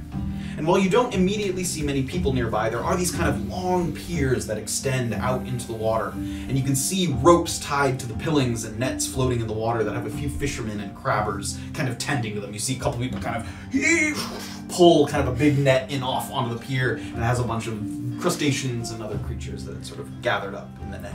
It occurs to me I'm on foot, not riding a horse. Yes. Yeah. What's that? Coconuts. I take that guy's mule and I ride it over the Take it. Oh, I was paying for your mule just then. The totally fair price. It's like his only possession. He hires him as I killed a man in a maze for less. Nothing. Because you thought he had a flag and you could use that. Right. He's literally just standing there. And without much obstructing your view here, it's easy to look down this line of houses. And on one kind of far end, it has a flagpole that juts out kind of parallel to the shore so that it catches the kind of incoming gusts off the ocean. You can see it kind of as it catches the air. Right now it's flapping rather violently, but in the occasional moments of relative stillness, you can make out the emblem, an anchor, and a scimitar over a gray background. Give me a perception check as you head towards. So that's the reserves, right? The like It's sort of the local emblem militia. of the local reserves. Local yes. reserves. What was it? Perception? Good. 6. 6. 6. Yeah. Scout. Start to move along, and you're basically, there's kind of 2 rows of houses, and you're kind of walking down the middle of them as you see in your sights kind of the flag at the end. And as you're moving along, it strikes you that as you continue to walk, you have passed by no one. There was people out on the piers, but in this little area, you haven't passed by a single person. Would Kinsey have been coming from that side, or was he coming from the opposite path? Give me a perception check. We'll say a retroactive perception check. Dirty 20. Dirty 20. He was mostly coming up from the south, so not really in the direction of this. So it like broke off to, I guess, the... So you were heading south. Yes. And then your path went forward and also broke off to the east toward the shore. Right. And I went towards the shore, Yeah, and he so he seemed was to... coming I from see. the other Great. direction. Okay. So you're walking along this kind of row of houses. And as you approach, a couple of people make themselves very clearly known to you, not trying all that hard to hide. Cloaked figures hiding between the buildings. And there's a cloth covering that reaches kind of just above their nose. So they have these kind of hoods cloaked with the cloth covering. And a couple of them are kind of stationed between a few of these houses. And they just kind of watch you slowly approach as you're moving down the middle. And you look to your right, see one between 2 houses there. Look to your left, see another one between a couple of houses. How far away am I from the reserves? 100 feet. Okay. I'll sort of, as I start seeing them, I'll just hold my hands up. They react. They don't react at all. I don't recognize any of the, like, clothing, do I? Not the clothing, and you can't see the eyeballs. faces. Yeah. Yep. So I'm just gonna sort of keep walking slowly, trying to take in where these guys are, maybe how many of them there are as I Sure. walk. Give me one more perception check as you're trying to count them as you move closer. 6. 6. You notice at least 4, but as far as you can tell, some of the gaps between the houses are very small. There could definitely be more than that, but you're not sure. And you move closer. Your footsteps on this kind of mix of rock and sand. And you see the flag getting closer. And finally, it's just overhead. And you're standing, and there's like 2 steps up, and then a door right in front of you to this building that has the emblem on it. Does the building have windows on the outside? It does. The curtains are drawn. Okay, and how many stories is the building? 1 story. 1 story. Okay.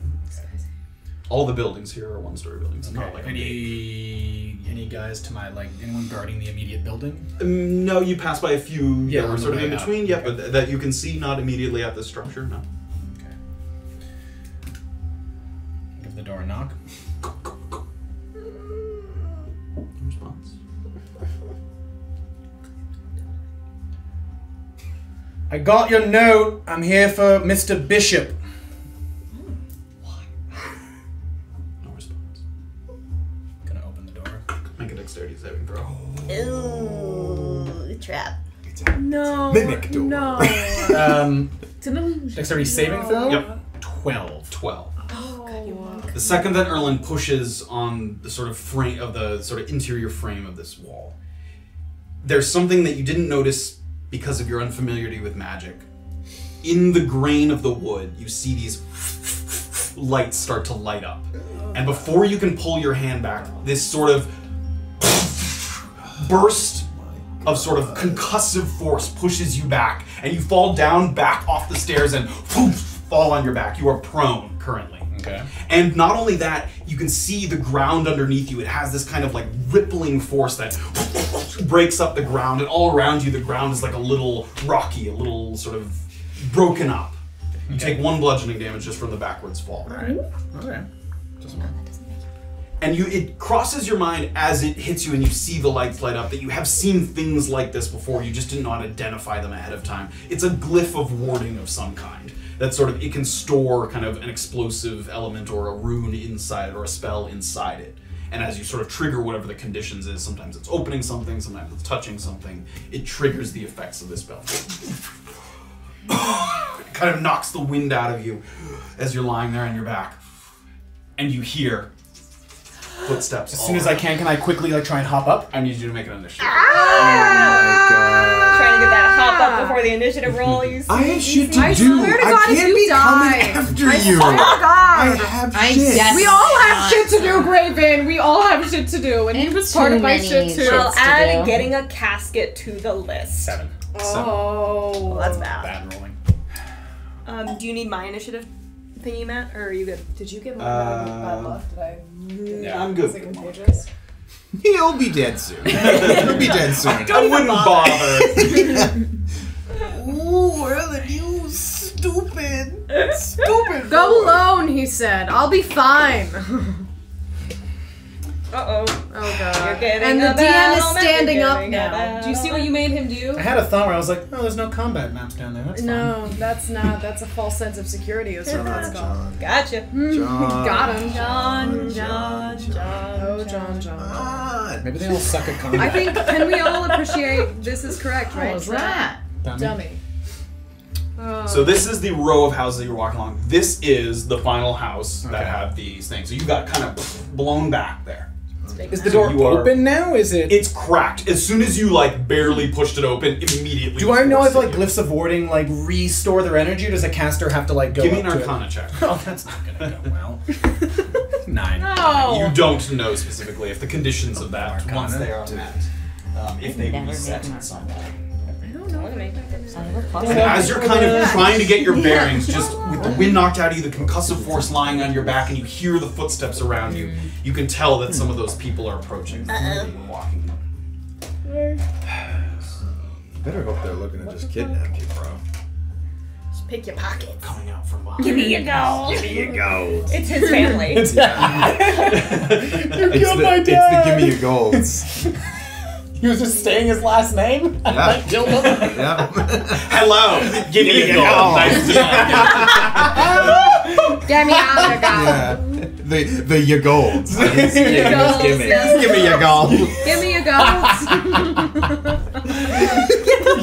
Fuck you, you're dead. You're dead. The phone book, your gold. Come and give me. Give me a gold. Oh, I have such a comic. Ooh, look at those little yellow bases. So as you're sort of lying on your back, you hear the sounds of footsteps approaching, and another sound that you hear is a kind of a heavier, like, sound of feet hitting the kind of rocky sand. And it sounds like maybe 1 or 2 people have jumped down from rooftops Oh my above gosh. and hit the ground near you. In addition to that, the terrain, whichever one Yeah, is this is difficult terrain because of the sort Oh, of... good. Of course. So you're lying in this kind of broken up Get out. rock Difficult and sand terrain. that's all around you. So that's difficult terrain, just in the immediate vicinity of where you are.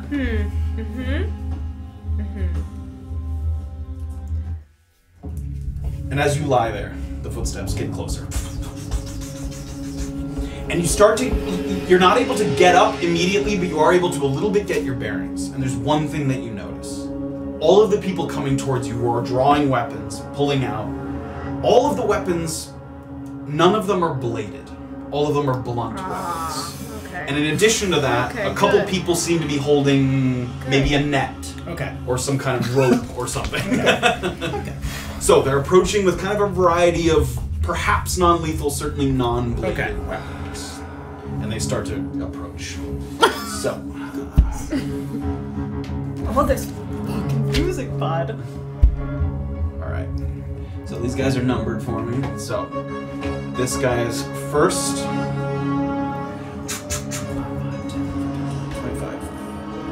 Actually, with the difficult terrain, that guy can't actually get all the way. So you hear the footsteps, and immediately, even he, after the sort of explosion went out, isn't sort of expecting just how rocky the terrain is. You hear his boots kind of click off to the side as he's trying to get closer to you. And he is going to try and throw a net at you.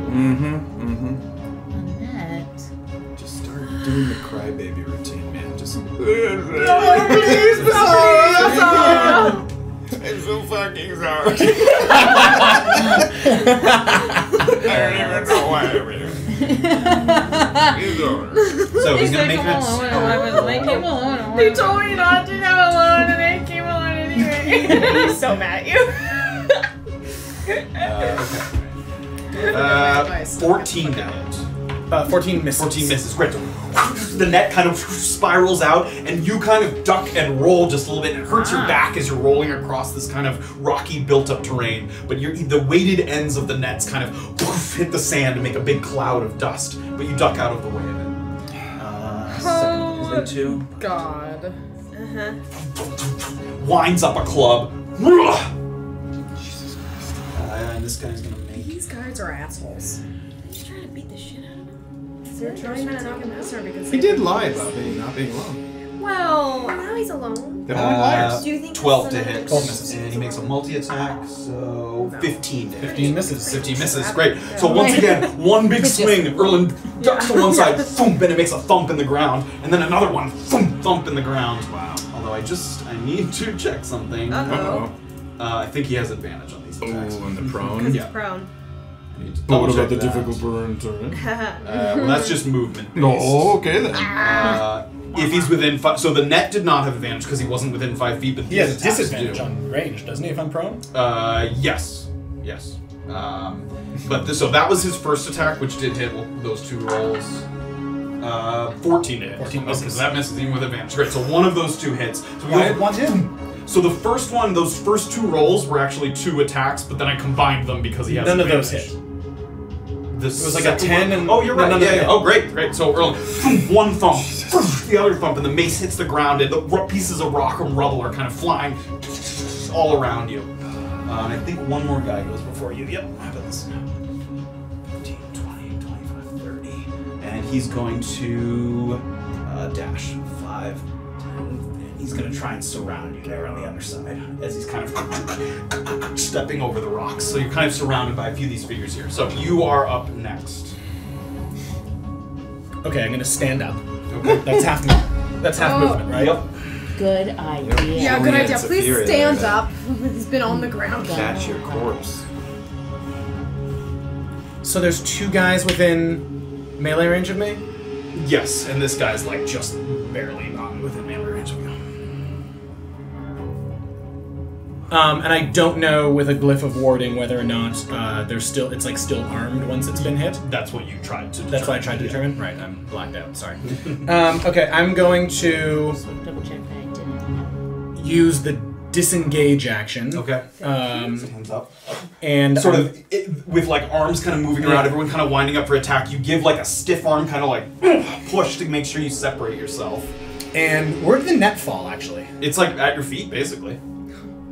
Okay. What are you? He's gonna do it. How many people do you think could get in one net? Is it a one-person net? Yeah, it's not. Okay, great. It's a roomy 2. You put your foot like in here and like you a queen net or California? They didn't bring the turtle net. Okay, so I'm gonna use disengage then, and I'm gonna move 20 feet this direction. So this is actually 10 feet because of the difficult terrain. Okay. And then 10, 15, 20 would put you there. Okay, and then I'm gonna use diagonally around a key. That's 2 attacks of opportunity. Oh no, you No, I disengaged. disengaged, Yep. yeah. So then I'm going to use a key point to use, I never use this, what's it called?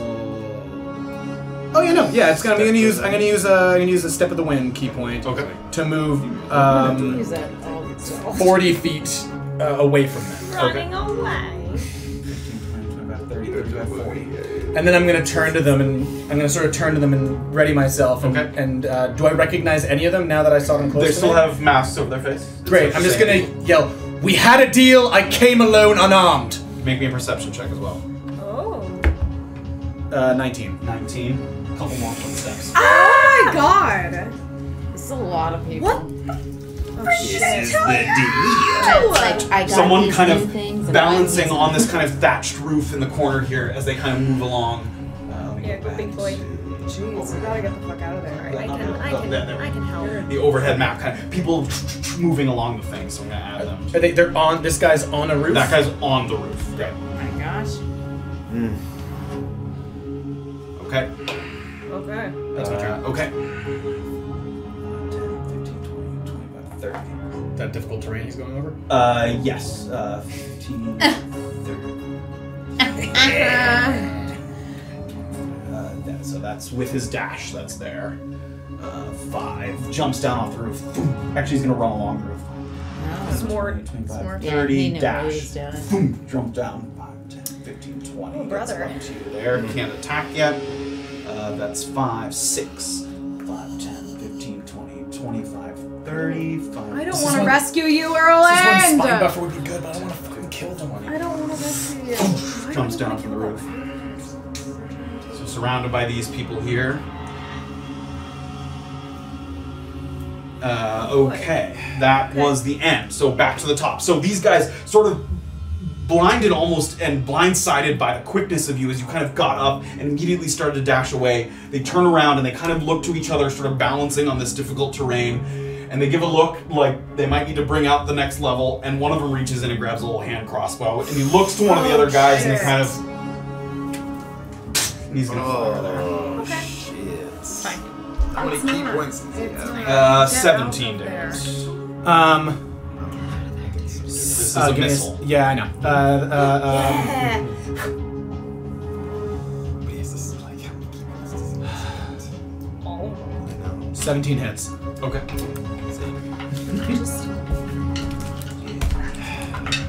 You take 6 piercing damage as one of the bolts goes out, sticks in the back, and as that hits you as you're kind of back turned to him. I'm gonna use deflect missile.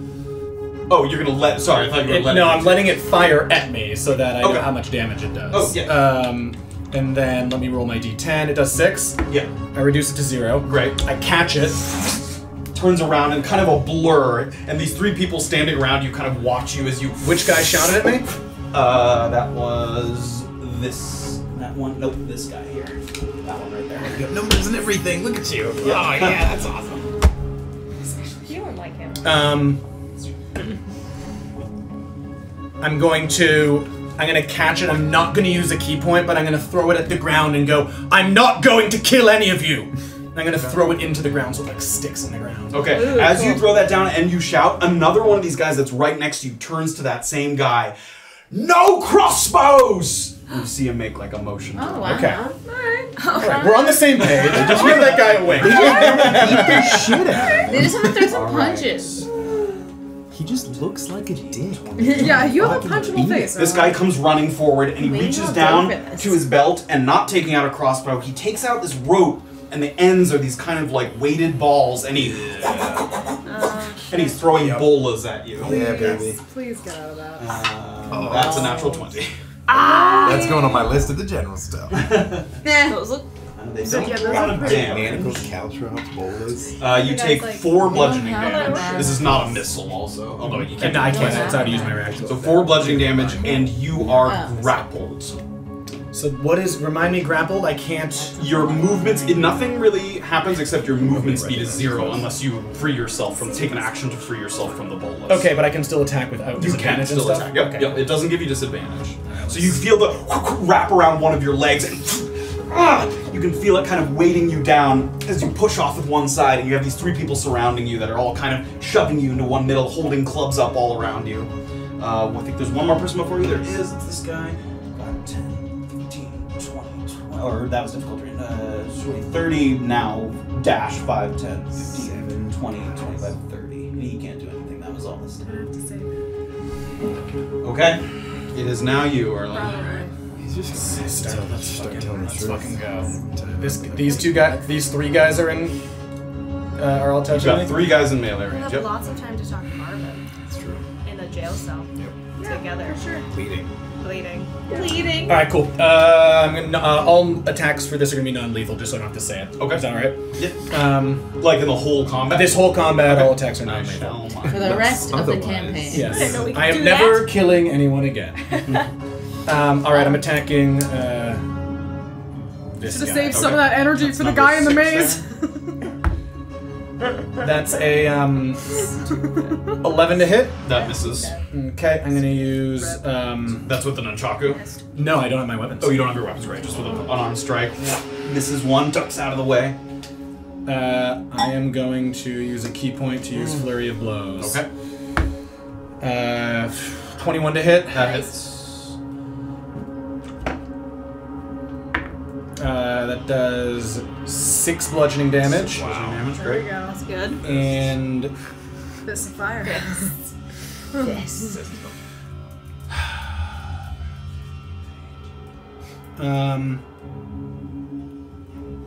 how's he looking after 1 hit? Is it like not much, or is he? He's surprised by the force of the blow. He kind of.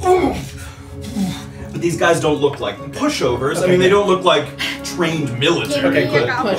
They don't look like that guy. Great. Dex save for that guy. They're not the gimme your goals. Give me your Dexterity save? Yep. 9. He fails, so he's prone. Great. Good.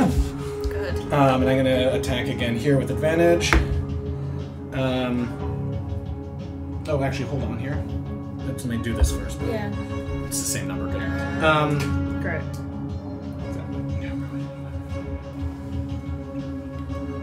That's not worth it. That's really hard. 16 to hit. That hits. That's a lot, dude. 7 bludgeoning damage. 7 bludgeoning damage, great. Another pummeling strike. As sort of limping with 1 foot because the bolas are kind of caught around your ankle. You reach down and you hit him right in the face, and a couple like bloody nostrils kind of ooze out to one side, and he kind of holds a hand up. And I'll sort of like looking over him, I'll look over and go, I'll stop if your friends stop attacking me! And that's, I think that has to be my Better turn. hope they like Okay. each other. Alright, so these 4. This guy can get in range. Did his face thing come down if I'm punching him in the face? Did you try to? Yes. Yes. I mean, for the punch I on the don't ground, believe I it. assume, unless he was like sheltering himself. I don't Give believe me it for a contested athletics check Okay. as he attempts to kind of shield himself. So is that just straight? You give me an athletics against his athletics. Okay, great. 14. 13. Oh, Dang. So as you kind of reach down, he kind of backs away at your Okay, hand cool. and kind of keeps himself from being revealed there. Okay, so 4 move forward is 5 in range. Yes, 6 is the one on the ground. He is going to slowly get up. These are all just the friends of the monk that you made fun of. Oh my sent them god, after. imagine. The Imagine. only They one killed not all of within ours. range is Christ. 1 there. 'Cause this guy's going to be in range. Whew. And then, maybe this guy can't. 5, 10, 15, 20, 25, 30. No, so, okay, so 2 guys can't attack. Dude, oh no, Erland. surrounded. Okay, so these guys all have multi-attacks. Oh So My god! This is going to be... I did I'm not just want to gonna add up rescue the your numbers. ass. There's 2 people who didn't attack, and 7 total. So 5 attacks, multi-attack, 10 attacks total. All with kind of clubs as they stand around you. Kind of in a circle, everyone kind of beat you over the head with their clubs. 9 to hit. Misses. 18 to hit. Same hit still, yeah? Yes. So that one hits. Okay, that was so it's 10 attacks. That was No. 1. I gotta mark you. That was 2 attacks and 1 hit, right? Yes. Okay, here's 2 more. 16 to hit. I'm using Bullbark. Okay. So is that the first of that guy's attacks? Yes. Okay, cool, because Bullbark is good for the second Yep, one it's too. So let me do my Constitution saving throw. Pass. Okay. Okay, so for this one, I still have 18. So 14. Great. So both of his missed. Great. Now the third person. So now, right now, only one attack is hit. Third person. Natural 20 and an 11. 20. So we have 11 does not. Okay. The fourth person. 11 to hit and 13 to hit. Both miss. And the last person. 18 to hit and 16 to hit. Fuck, it doesn't stay for the whole thing. It's just the one guy, right? Yeah. They both hit. So 3 regular hits and a crit. Bye, buddy. Bye. 7 bludgeoning damage. Just can you give me the total damage here? 7. Okay, 4. So that's 11. The third regular hit. So now that's 16 total, and now the crit. Oh my god. 26. Oh my gosh. And Erland kind of shielding himself from the blows, trying to sort of keep his hands up to sort of display his sort of lack of intent to harm, but blow after blow, and finally falls to the ground. I need you to make a death saving throw for me. What? Wow. What is that? So that's 10 and over? Yeah. 15. Passes your first one. Some time passes. I need you to make another death save. What the fuck? 12. 12. Passes again. And finally, sort of, eye shakes open just a little bit of blurry vision peeks out, and you hear a voice. Not yet, buddy. And you feel yourself being dragged across the ground. And that is where we're going to take a break. What? Erland? As Erland... I'm so... You're never allowed to go anywhere alone ever again! No one is ever allowed to go anywhere alone ever. That you both nearly died. I'm shouting. I didn't nearly I am die. angry. And Erland I got hit. has come to realize that perhaps there are other intentions here. Perhaps. And we'll find out where Erland remains, knowing that Where Erland's remains are? Oh god, where he's being taken. Dude. We'll find out on the other side. Oh.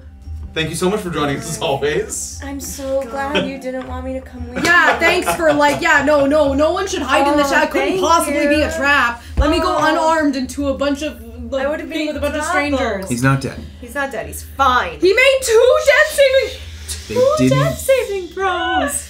They were If wall- you're new to the stream, the break video 5 minutes in plays the recap of last week. You can see what happened the week before, and there's other recaps on our YouTube channel. Feel free to check them out. Do you have any... Nothing? Nope. Alright, I'm gonna last leave you. episode? That's it. We will see you on the other side. Thank you guys so much for joining us as always. And when we come back, we'll see what everyone's up to and where Erland might have been brought to. See you on the other side. If that doesn't... Welcome back, Ooh. everybody. We Oh, had a baby. spirited debate Oh. over the break, or what might be word going for on. It was just a Chaos. conversation of questions. Nothing about Erland, because we don't really care. Yeah, like literally nothing about Erland. They're like, we've got your guy, and you're like, Hang on. We don't have time for this right now. So this necklace. We're playing detective. We are. On Beezaura's approach to Nagarwis, you notice as you start to move, there's that little part where there's a bend in the river and there's a bridge that you go over. You pass them on your way out at one point. And there's someone standing on the bridge that immediately has a little ring of familiarity, simply because of, not because of someone you really know, but because of how recently you saw him. A well-equipped man, a full set of armor, standing beside a horse. He doesn't have any recognizable emblems, but his general attire is reminiscent of Percival Mullifair's posse, fresh in your mind after seeing them on the road coming from the Uber. And he's kind of keeping a careful eye on each person that passes by, and then he spots you, and he immediately starts to kind of just take a couple steps in your direction. Mr. Mullifair had me ride ahead and wait for you here. Under the terms that you've discussed, I understand you've entered into an agreement, is that correct? That is correct. More details about the suspected saboteur will be coming shortly. But first, I have a few questions for you for security reasons. Is that all right? Sure. Would you mind stepping down from your horse? I'll get down. He takes out sort of a piece of parchment that it looks like it has some things written on. He seems like he starts to read from it. All right. Have you ever entered into an arrangement with another member of the Mullafair family for the acquisition of one or more Light Whistle Estate Club chess pieces? No. Are you in poor standing with any of the following organizations? The Advocates. No. The Gentle Void.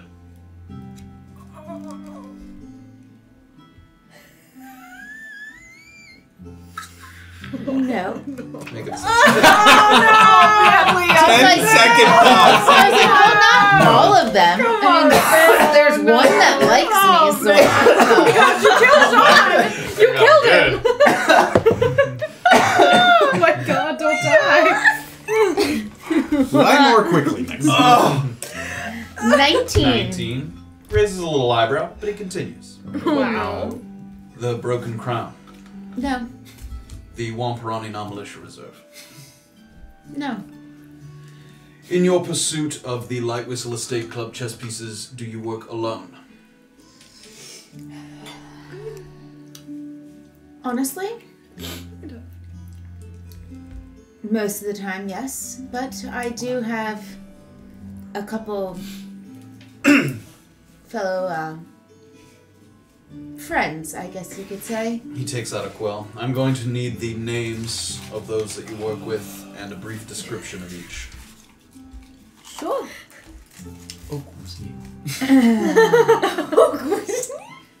There's Graven. He's a Goliath. Alright. Erland. A elf.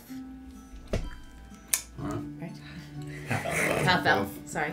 I mean, do you want to lie? No. Okay. Orba. Alright. She's a Tiefling. And Safira.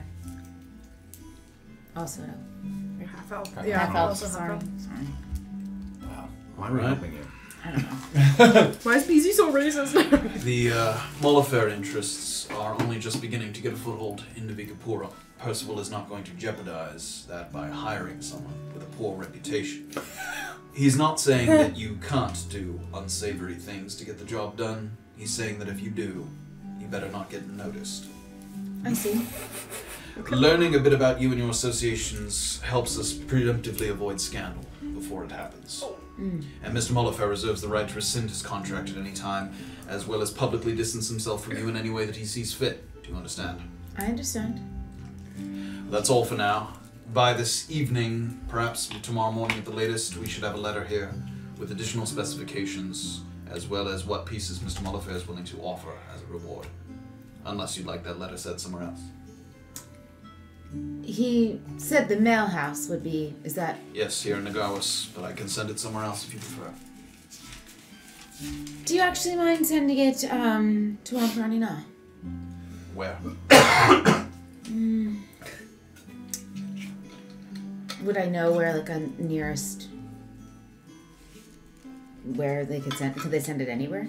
He's saying he'll get the letter sent wherever. So. The place where we go and meet Hatchet, that bar. All hands on deck. Yeah, sorry. If you could have it sent to the all hands on deck, Alright. I'll be close by there. And please let him know that those I named are very good, and we get the job done. Sure, that's fine. And I didn't get your name. Beezaura. Alright, tonight, tomorrow morning at the latest, we will have a letter sent to all hands on deck. Do you have a room there already? I do not, but Then it will probably be in the possession of the bartender. Are you alright with that? I'm alright with that.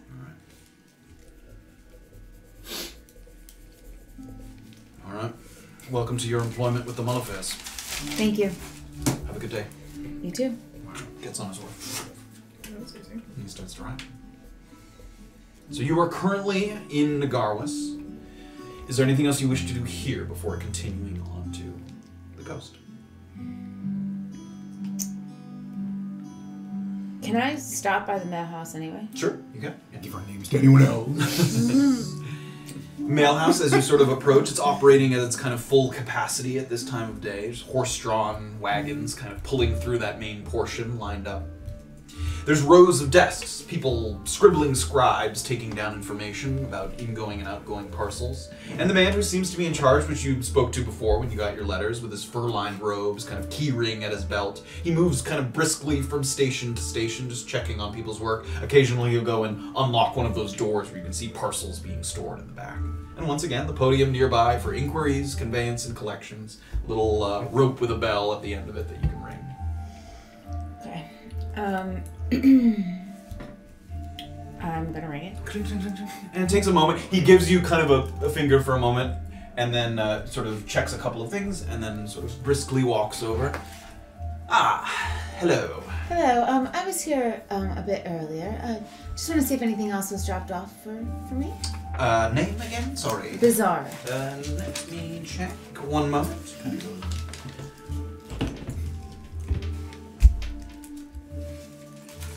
No, were you expecting something? I wasn't sure if it was coming today or tomorrow, so that's fine. All no right. problem. Could I also send something? Yes, of course. It's Letter or parcel? a few parcels. All right. Where are they going? To a Mr. Thomas Pindle. Thomas. And the address of the recipient?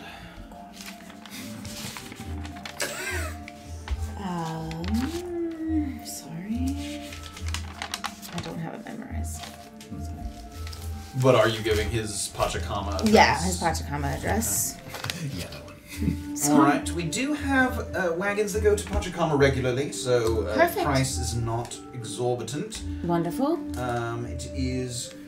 That's going to come out to... 6 silver, 2 copper. That's not bad at all. It's a very well-traveled route, so unless you need it sent express, which would cost extra. How long would it take to get there? It would take probably 2.5 weeks. Ooh. Oh wow. How much is the express? That would be 14 gold, 8 silver. I'll do that. All right. Excellent. 14 and 8, right? Excellent. We have an express wagon going out later today, and they take a direct route with no interruptions, so they should be there much sooner. It should probably be there in a little under a week. Great. I'm going to reach into my pouch and give them all the pieces. Okay. What do you give them? Well, Oh my god. I believe. And are they in anything? Yeah, can you insure your package like in some Can I way? give them? I mean, I guess I can. Whatever I get, I can put in a different pouch that I have. Yeah. So I'm gonna just take the pouch that Okay, I have sure. and give it to them. Okay. So what I have here, what Beezaura has, I think, is 2 rooks and 3 pawns, and I have 3 rooks and 3 pawns. Okay. I think that's what I have. I don't know. And I don't know your shit. That's what I have. I've almost something else. you said multiple parcels, or is it just this? Oh, just this though. Ah. Just the pouch. Of course. And what it contains, of course. All right. We'll take that from you. Hold out his hand. Just the pouch. And he sort of puts it to the side. All right. Unless you want to send anything else, that should be all that we need.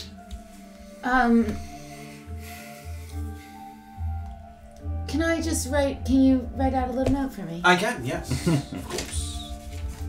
There we go. Not, The boy. Oh Stop, don't even. I cannot. no! Why? Why did you do that? That's I. I can't. I'm the worst person ever. Okay.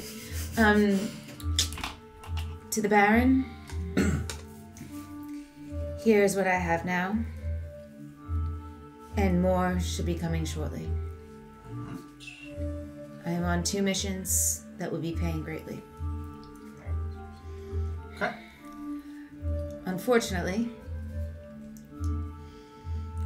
my name may be exposed to those who would like... One moment.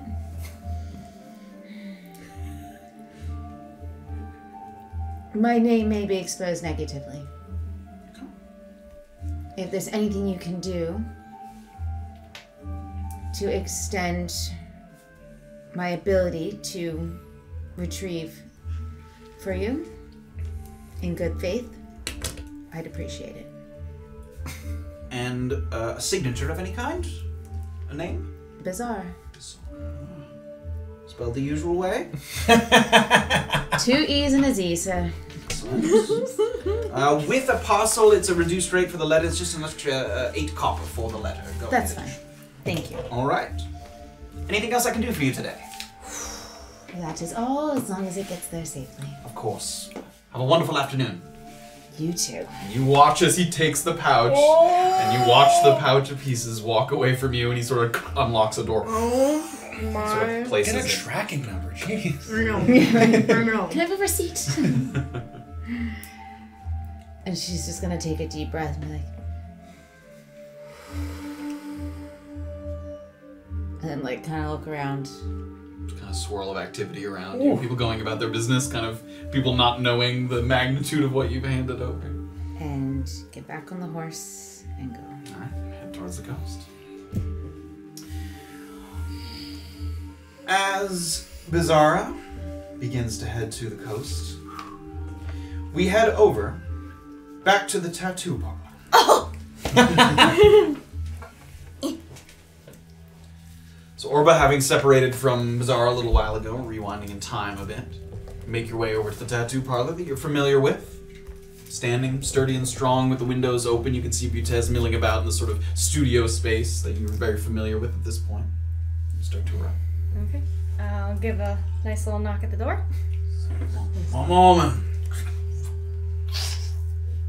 I see you again. Yes, hi. Good morning. I wasn't sure when you'd be coming back, but I left out most of the necessary tools and ink so we could get started whenever you return. I very much appreciate it. Sorry again for yesterday That's and all the right. interruption. I hope that your other bit of business was lucrative or enlightening or whatever is the positive outcome of being summoned on short notice. Yes, it was. Thank you for asking. Come in, please. Okay. That's you inside. Okay. Now that we're blocking out longer sessions, Yes. I'll reiterate that it's going to take a while. Hours. Yes. I tend to be rather quiet while I'm concentrating. Uh-huh. I don't know if you have a book to read, Oh my some gosh. kind of small activity, card game, if you like to draw. Would I... So what sweet. comes with learning spells? Would I be able to have one hand Ooh. be not available? If you didn't mind him clearly seeing that you're practicing it, you would be able to do that. Oh. Matthew. God. Actually, funny you should ask. I was, well, and she'll just start pulling out her spell book a little bit. Sure. Well, I'm practicing, some new spells, and I was hoping to get them copied into my spell book, but luckily, my dominant hand won't be the one you'll be needing, so if you don't mind me occasionally muttering to myself and practicing some things. It doesn't matter to me as long as you don't do something that, it's not destructive magic, is it? Something flammable? No, sir, nothing of that nature. It's fine. Please stop. I could even tell you all about it as I'm doing it if you wish, but if you While I'm working, goes in one ear and out the other. understood. Understood. That's fine. That's a good use of time, I think. Yes, I agree. And also, quickly, I had a friend give me some input, and I do think, could we put it on the palm of my hand? Of course. Does that ruin your plans? No, I don't mind at all. It's like I said, it will not last quite as long, but if that doesn't matter to you, that's fine with me. No, I want to give it a go.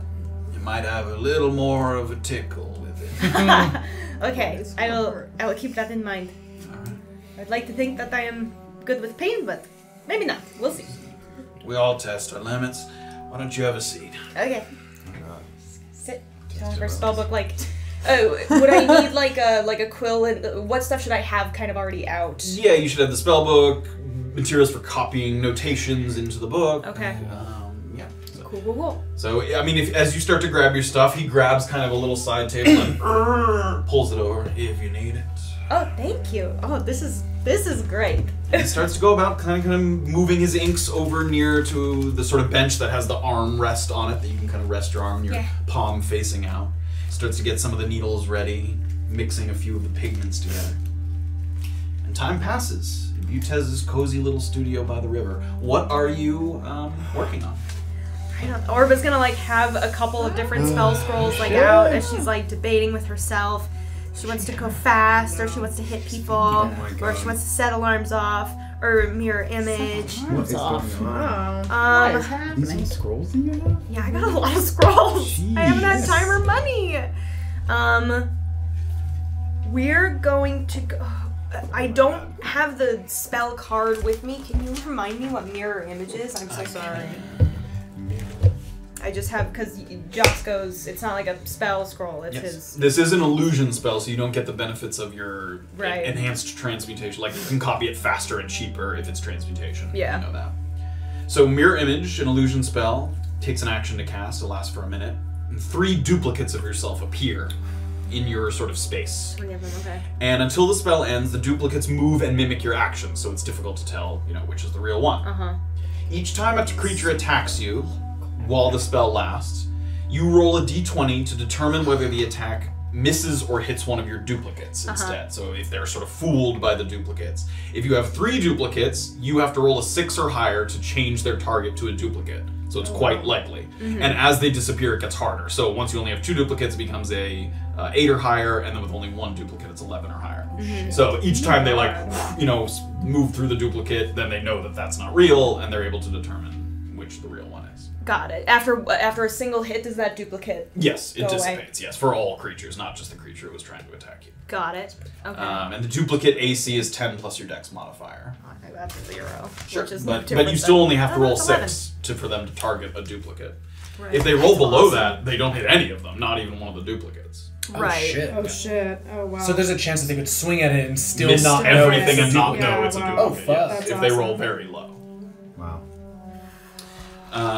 If they hit the duplicate, it's destroyed. So yeah, so it's a defensive sort of maneuver for avoiding physical attacks. Is it concentration? It is not concentration. Oh, shit! Daddy. Oh my god, that's The creature awesome. is unaffected by this spell if it can't see. It's sight-based, so a creature that has like blind sort of tremor sense or something like that, it would not affect them. So the Steeder would And be it's a level not 2, confused. correct? And what? It's a level 2 2. spell, yep. Okay. And if it has true sight, some creatures have true sight, which is the ability to see through illusions. Well, fair enough. It's not affected by that. I think I'm gonna do it. Okay. Let's do it. So There we 4 go. hours and 100 gold, All please. right. Oh my god. 4 Orbas for the price of 1. Yeah. Yeah. So Orba They're all begins just the very doing intricate this. process, Hell. sort of tracking these notations. Oh, shit, you have to roll for it? Yeah, isn't there a roll for Do it. complicated? Well, because it's your weird, like, it's not a spell scroll thing. Because the whole roll is if you use the spell scroll up. So what the mirror image was not a spell scroll, right? Right, it was Yes, it was to just this- notations. Yes. That does not require you to roll for it. A spell scroll because you're like kind of using it up as you're Right, trying to right. copy it. But his is actually like instructions on how to From like Josco? Yeah, from Josco. Oh. I think Jillian gave you those Yes. notes. Bum Yeah. slave? The bum slave. So you've got his notations there. You received it. Start to Save me. Yeah, that's the one I'm doing. I'm doing mirror image. So some time passes, Gold. and true to his word, Butez kind of works in diligent silence. There's varying levels of discomfort in your hand as he progresses. He presses these sort of needles and rakes of different sizes. He kind of uses different angles and techniques, sometimes piercing, sometimes puncturing, sometimes kind of scraping across the hand. And it takes a while for the flower to take shape, but when it does, it's exquisite. The depth and shadow to the petals, stem, brings it to life even before he's added any of the colored inks. When the redness of the skin subsides, you can feel that you could fool someone at a quick glance, that like it might even look like you were holding a flower, like if you quickly someone wasn't sort of able to get a good look at your hand. It's that kind of has that hyper realism to it.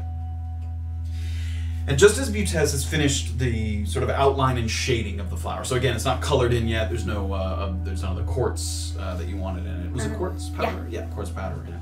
So he's finished the full outline of the flower. A number of hours have passed by, and there's a knock at the door. Oh, God, get the fuck out of here. And Butez isn't thrown by this or surprised. He doesn't even immediately respond to it. He's sort of concentrating at one moment, and then he seems to finish up one portion. Give me a moment, please. Absolutely. Keep your hand out. Yep. He walks over to the door. Opens the door. And on the other side, and you can see this kind of from the studio, it's pretty close to the door, there's a muscular human man standing there, a blue bandana pushing back his hair. He has a faded jacket that looks dusty from travel, like he's been riding for a while. And he's got thick, sturdy thighs that fit within his trousers that cinch at the calves. Are you, Butez, the tattoo man? Yes. McKenna sent me over here. So do whatever shit you have to do so I can get working. I would be happy to, but as you can see, and he sort of motions over to you, I have a client at the moment, so if you'd like to come back later today, I'd be happy to see to it. No, she can wait. It's just a stupid little thing, swirl, so get it done, get your tools, and let's be done with it. That's not how this works. It's not so simple, and you don't jump the line. And at that, the man steps closer. And he's bigger than Butez by a couple of inches. He sort of gets very close to his face. I traveled all the way from Urinchupa. Picked out personal because they thought I'd be an asset to their growing operation here. Weeks on the fucking road just to arrive and be told by the man that I'm working under that I can't start until I get some stupid fucking tattoo. And he's like spitting in Butez's face with a sort of rage. So no due respect. But today it is that simple. And I do jump the fucking line.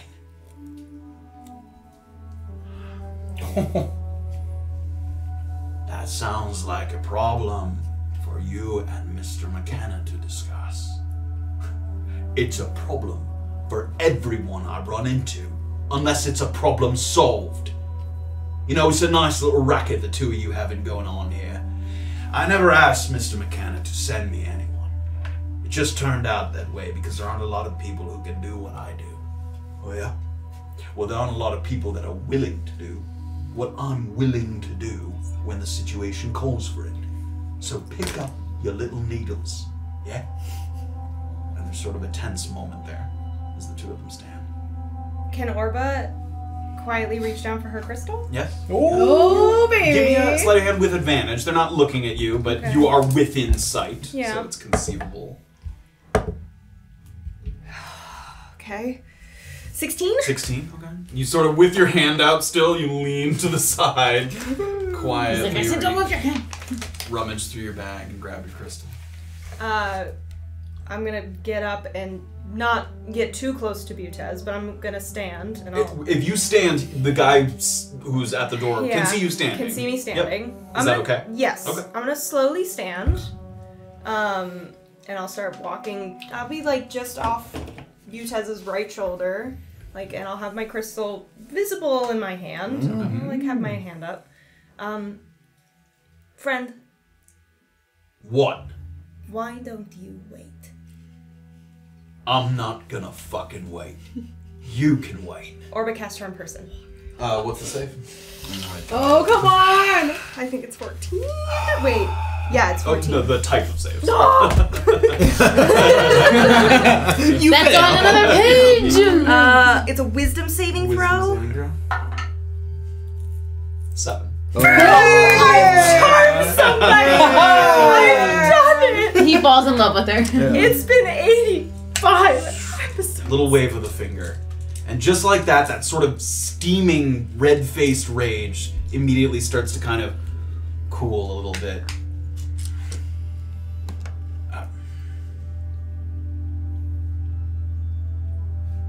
I guess I can wait. For you. Oh. That is very kind. And maybe an apology for being so rude to your friend? He looks to Butez, and Butez kind of looks up at him and then gives you kind of a...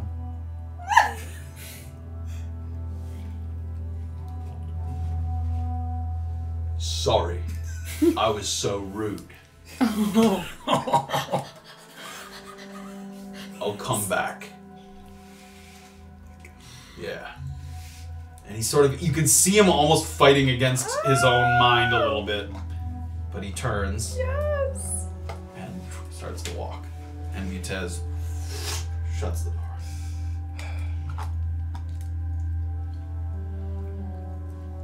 You didn't have to do that, but thank you. That's okay, to be honest. I've always wanted to charm someone. Magic power in your hands is intoxicating to some. You use that crystal to cast your spells? Yeah. Orb's gonna kind of hold it a little closer now. You know, you probably made a new enemy here today. When he comes to. Yeah, probably, but add it to the list, I guess. Well, you did so on my behalf. How about I return the favor now? What do you mean? I have some skills beyond basic tattoos, so maybe you'd like to try something. I've experimented with different things you can infuse the inks with.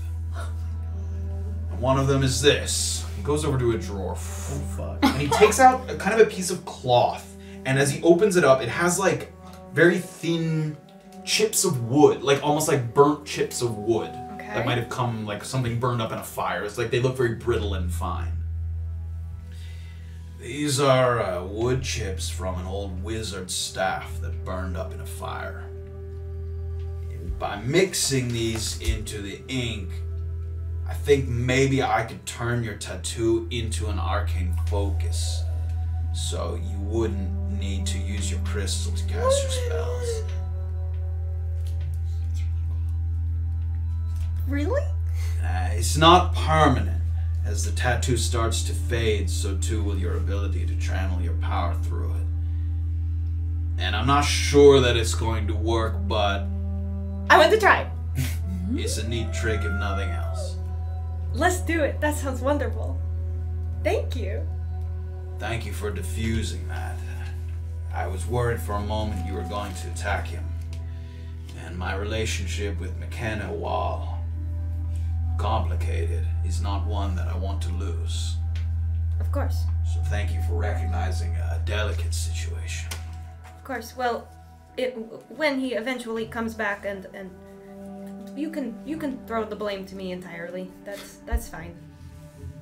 I might. That's okay. I got friends. It was me. All right. Well, why don't you sit while I prepare the pigment? Okay. And after this, we're settled. I don't like feeling like I owe somebody something. Absolutely. I wasn't anticipating anything to begin with. I know. That's just me. Thank you, sir. Let's try. Okay. He kind of goes, he starts to like grind up the little bits of sort of charred wood that he has there. I'm getting wood in my skin. Yeah. And as Orba Does it continues to bulwark work. So by this point, some time has passed, and Safira, you reach, after passing through Nakuzi, now Beezaura has already passed on, but you are now in Nagarwas. So you've reached the kind of second township over. Right. So was there anything you wanted to do here before you continue Yes. further? Yes. I would like to pass by, what was it called? The fancy bar? Juego de Desafío, Sparkle and Shine. I would like Sparkle and to Shine. go by Sparkle and Shine and just scope. We're doing a scouting mission here. Oh. Locating Juego de Desafío, it's not exactly difficult. You are surprised to find the building off of the main road. It's not situated right next to the river. And in your experience with taverns thus far, visibility tends to be very important to them. Yeah. Most owners would rather purchase a plot of land in a different town than not be on a street where it's easily visible for foot traffic. And this one is kind of secluded. It's between two pockets of trees. And it's unlikely you would have kind of happened back there without at least having a vague idea that it was at least in this township, seemingly keeping itself in business through its reputation alone. The curved, sloping architecture is elven in design, and much of the walls are polished, unbroken stone. Expensive, but not gaudy. The manicured growth of some of the vines and unraked leaves scattered across the lawn give it a kind of lived-in feel, and it hasn't been built up multiple stories to dwarf the surrounding homes, as you've seen with some of the other. So it looks like a single story. It does. It looks big, but all one story. floor. Okay. Yep. And I'm looking. Can I kind of try to get a little closer, staying on the trail? I'm on Sure. horseback. I'm not like trying to, really look in. But I want to look particularly for the entrance, if there's anyone standing outside the entrance, and I want to look at the windows, where the windows are. Sure. Give me a perception check. Oh, come on. Where's the like AC unit that sits out? Yeah. Into the ducts. Yeah, if there was an AC unit, that would be great. 10. 10, okay. Well, the main door's easy enough to see. It's a sort of a large circular door that looks like it's split down the middle into a sort of double door opening like that. And there's quite a few windows around the outside. Most of them are kind of, at least, not quite bay style, but like 2 larger windows. And you see, I mean, there's 4 or 5 of those around the exterior. There's a lot of light being shed into the middle of the place. Okay, and it's like brunch lunch hour, right? It's in the, so it took you a little while to travel. It's probably around 3 o'clock. Okay, so how busy is it in there? You're not inside. Can I see through the windows? If you get a little closer, yeah. I'm gonna get a little closer. Sure, so you can peer through the windows. Yes. And it, Yes. You look out the window and you're like, why is she sidling up to the Lady window? on a She's horse just ran come in. you can Yeah. peer inside, Drive-through. and it looks actually very empty at this hour. It seems like maybe mostly an evening establishment. You see a couple people that look like they work there. Someone kind of sweeping, another person kind of wiping down one of the marble tables. Okay, that I you can want to see take a inside. second to. Can I do this on my horse still? The answer might be no. I want to take a second to try to remember what some of the people who work there look like at around this hour.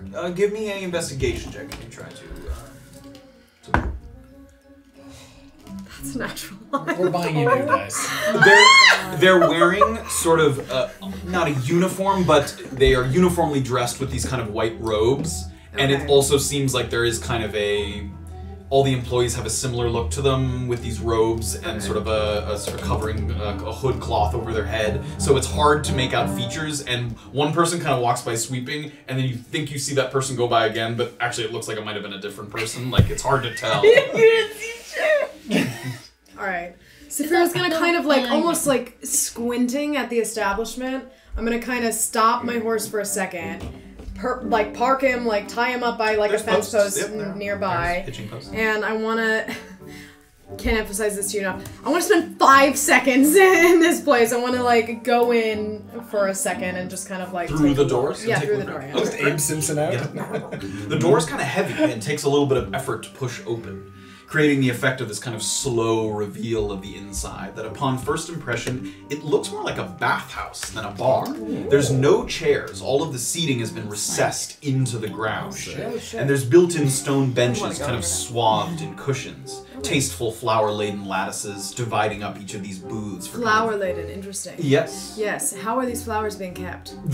So there's these lattices Okay. between each of the seating booths, Okay. and there's like vines with flowers on them curled up through On the a lattice? Yep. Okay. They're not planted in pots. No, they're not in Sad. pots. They're platted. They're Okay, how is this place lit? There's most of the light is coming through a large skylight in the center that sort of illuminates the interior. There are lanterns around the exterior. Right now they're not lit because a lot of daylight is What coming kind of through. lanterns? Oil lanterns. Oh, yes. Okay. None of them are lit at the moment, but you imagine in the evening that they would be. Safira kind of sees the oil lanterns and and I'm gonna kind of like look around for a second at the people and kind of like give them like a little It wave. looks like there's someone kind of sweeping around, come by. Afternoon. Afternoon. You guys do dinner service, right? Yes, most of our business is done in the evening. Oh, right. When do you guys start dinner? Sorry, I've never been. I was just looking. Usually right around sunset. Okay, great. Thank you so much. Yes. And I'm gonna kind of walk out and get back on my horse and start heading there with a big smile on my face. Start heading. I have a plan. I'm gonna start heading the coast? towards the coast. Yeah. Okay, great. Safira, having gotten a lay, she walks in and she's like, They have oil lamps. "Oh yeah, this will do nice." Closes the door. Backs out. She's like, I'm making custodian's like... You start to ride in the direction of the coast. So we're going to head over to the tall ports, where Graven has been quickly moving. That's where I'm again. Okay. And the tall ports are predictably very busy at this time, navigating the staggering crowds, kind of loosely directed by, you see some of those uniformed men and women with their whistles that are sort of making sure that people get where they need to go. There's a particularly large galleon that's docked nearby that seems to be kind of demanding the majority of the longshoremen's attention. But there are other tasks to be seen to. Goods are carted into place, the next ship may be heading out to sea soon. The open-walled, kind of warehouse-looking buildings on the other side of the boardwalk seem to be where the bulk of the administrative work is done. You see bookkeepers checking crates, recording the contents. And in addition, there's one table that looks to be devoted to maybe civilian or outside inquiries. The people in line don't necessarily look like they work here. A few of them have small parcels that they might be looking to ship overseas. Some might be looking for jobs, and some might just be making travel plans to Kira and beyond. So, sort of swirl of activity around you as you're looking around the docks. You see the people there. But there seems to be a station of people working that don't look like they work at the docks. Yes, that are lined up, that are maybe making some kind of inquiry. I don't see Mohan anywhere, do I? Give me an investigation check. Ooh. Oof, I need to talk to him. This is where he hangs out because I remember the things Good job. I did. Investigate. 17. 17. You feel like you have a pretty good view, being the tallest person in the area by a good bit. You do not see Mohan here, so... Well, I'll get in line. Okay, yeah. There's only like 4 or 5 people in front of you. You're just gonna wait in line? Wait in line. So a little bit keeping an eye out for people I recognize. Sure, okay. Give me a perception check as you're just waiting. This is what I wanted last time. Natural 20! So that's waiting in line. You get to, like, you sort of move up slowly, keeping an eye around you. Another person moves up. Another person moves up, and so now there's just one person in front of you, and out of the corner of your eye, you do catch Vane Mohakra, who seems to be at work on that big galleon that was sort of docked in the harbor there. Okay. So you see he's in the middle of moving goods sort of up onto the ship, maybe, but you do see that he's working today. Is he kind of making a route that if I stayed here in line, I might be able to... No, because you're inside these little, like, warehouses on the other side of the boardwalk. You sort of catch him moving along the boardwalk. So you'd have to leave line to talk to him if that's what you do. But you definitely can see that he's working today, so you're aware that he's there. Okay. All right. No, and finally, another person, that person in front of you, looks like he was maybe getting a parcel shipped. You sort of gave it over to the guy on the other side, filled out a little form. And a man here that's sort of wearing a sort of small pair of spectacles, and he has a ledger in front of him, and he's got kind of a puffy jacket that's keeping him warm from the breeze coming in off the sea. Sort of, hello, what can I do for you? The Samicha? Is that how you say it? Samicha, yeah. The Samicha. Yes. It should be back tomorrow morning. That's right. Would you like to fill out a form? Yes. Okay. Samicha forms. Okay, we need you to fill this out. This is a Samicha on-board request. Visitor's name, that's you. Visitee's name, who you're visiting. Your relation to the visitee. And then your signature that you understand that you will be searched and required to relinquish all weapons. Yes. How many of these usually get honored? I would say probably a couple dozen. Do you know how many there are for tomorrow already? Probably a couple dozen. I'm gonna fill it out.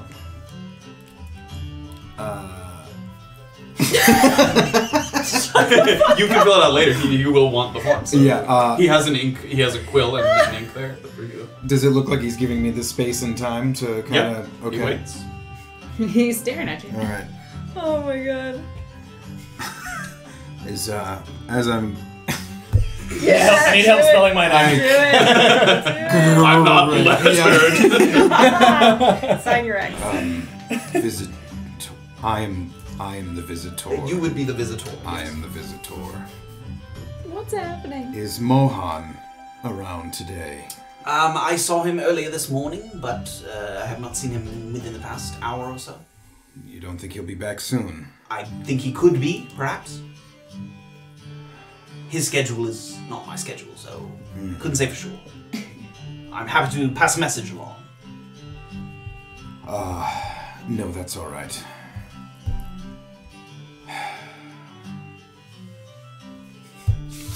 It gives you an earnest smile. Yeah.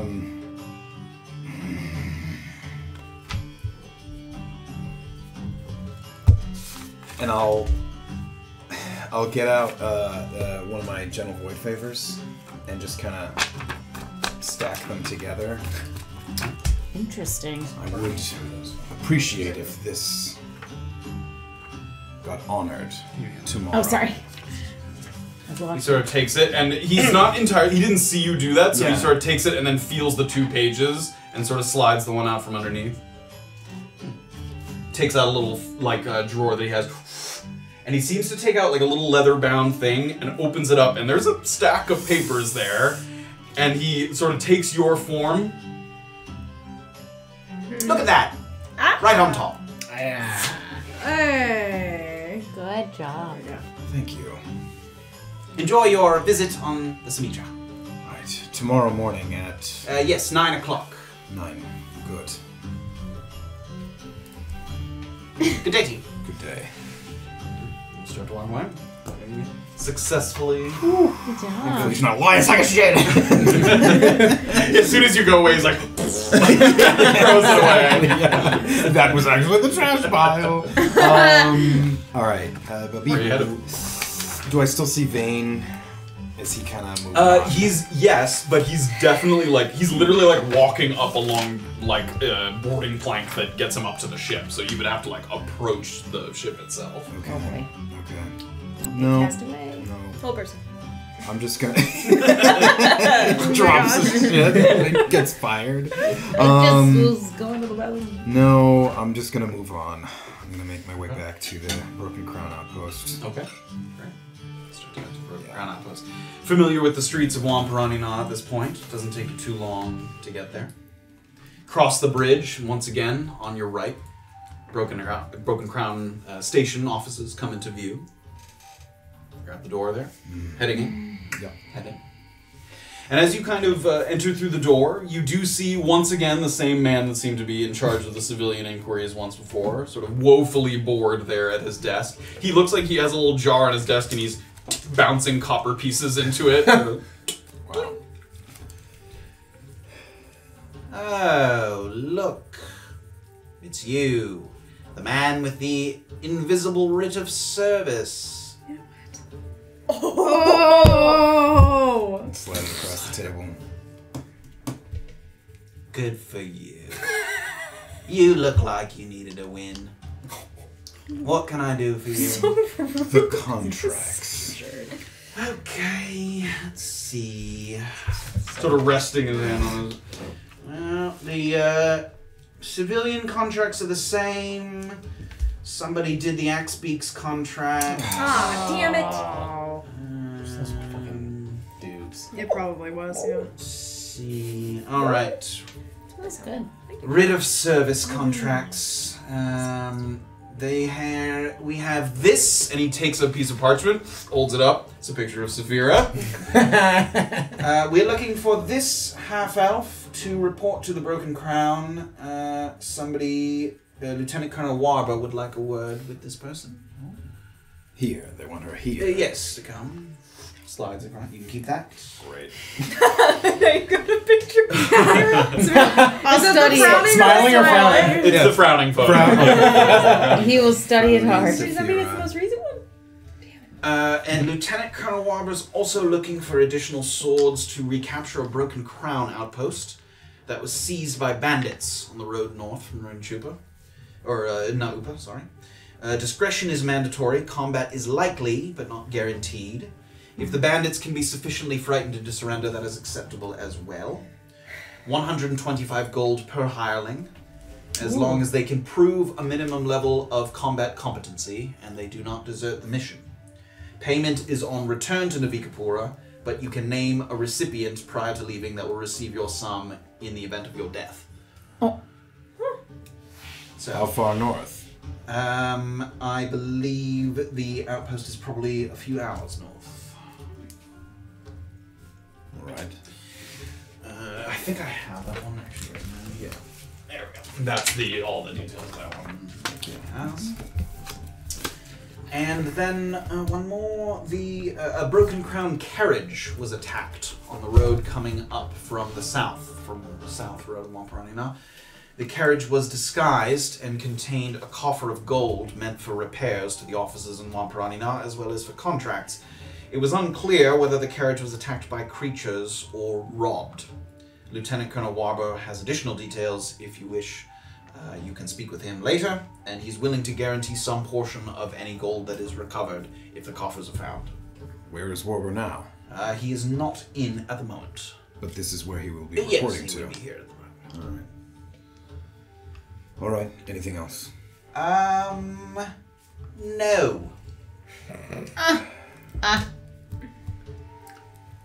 Those bodies that got handed over to the local militia.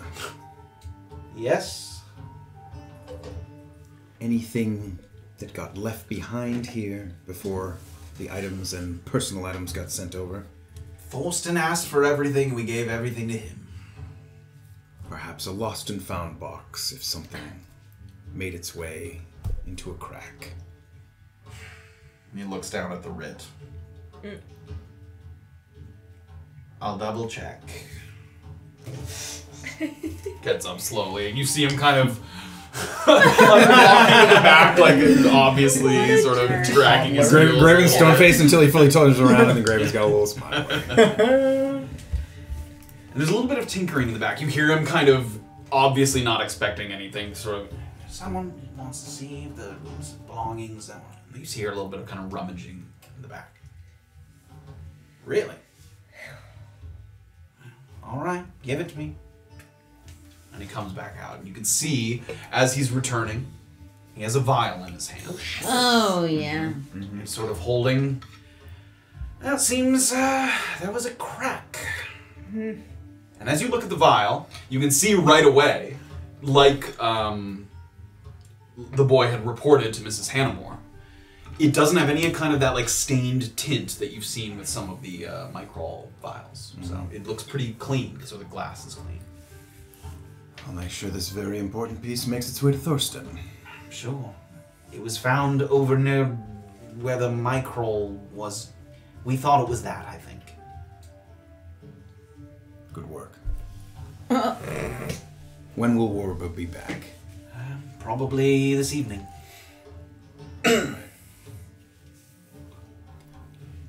Take the writ back off the table. Sure. And stuff it in. You head out of the offices. You have the vial. Wow. All right, I don't have any spells for this. We just but have to, like, I don't know. Give it a smell. Like, You popping it open? yeah. Give me an investigation check. Give it with advantage. You have time here to look at it. Okay. No one's sort of pressing you. Investigation. Yeah. 15. 15.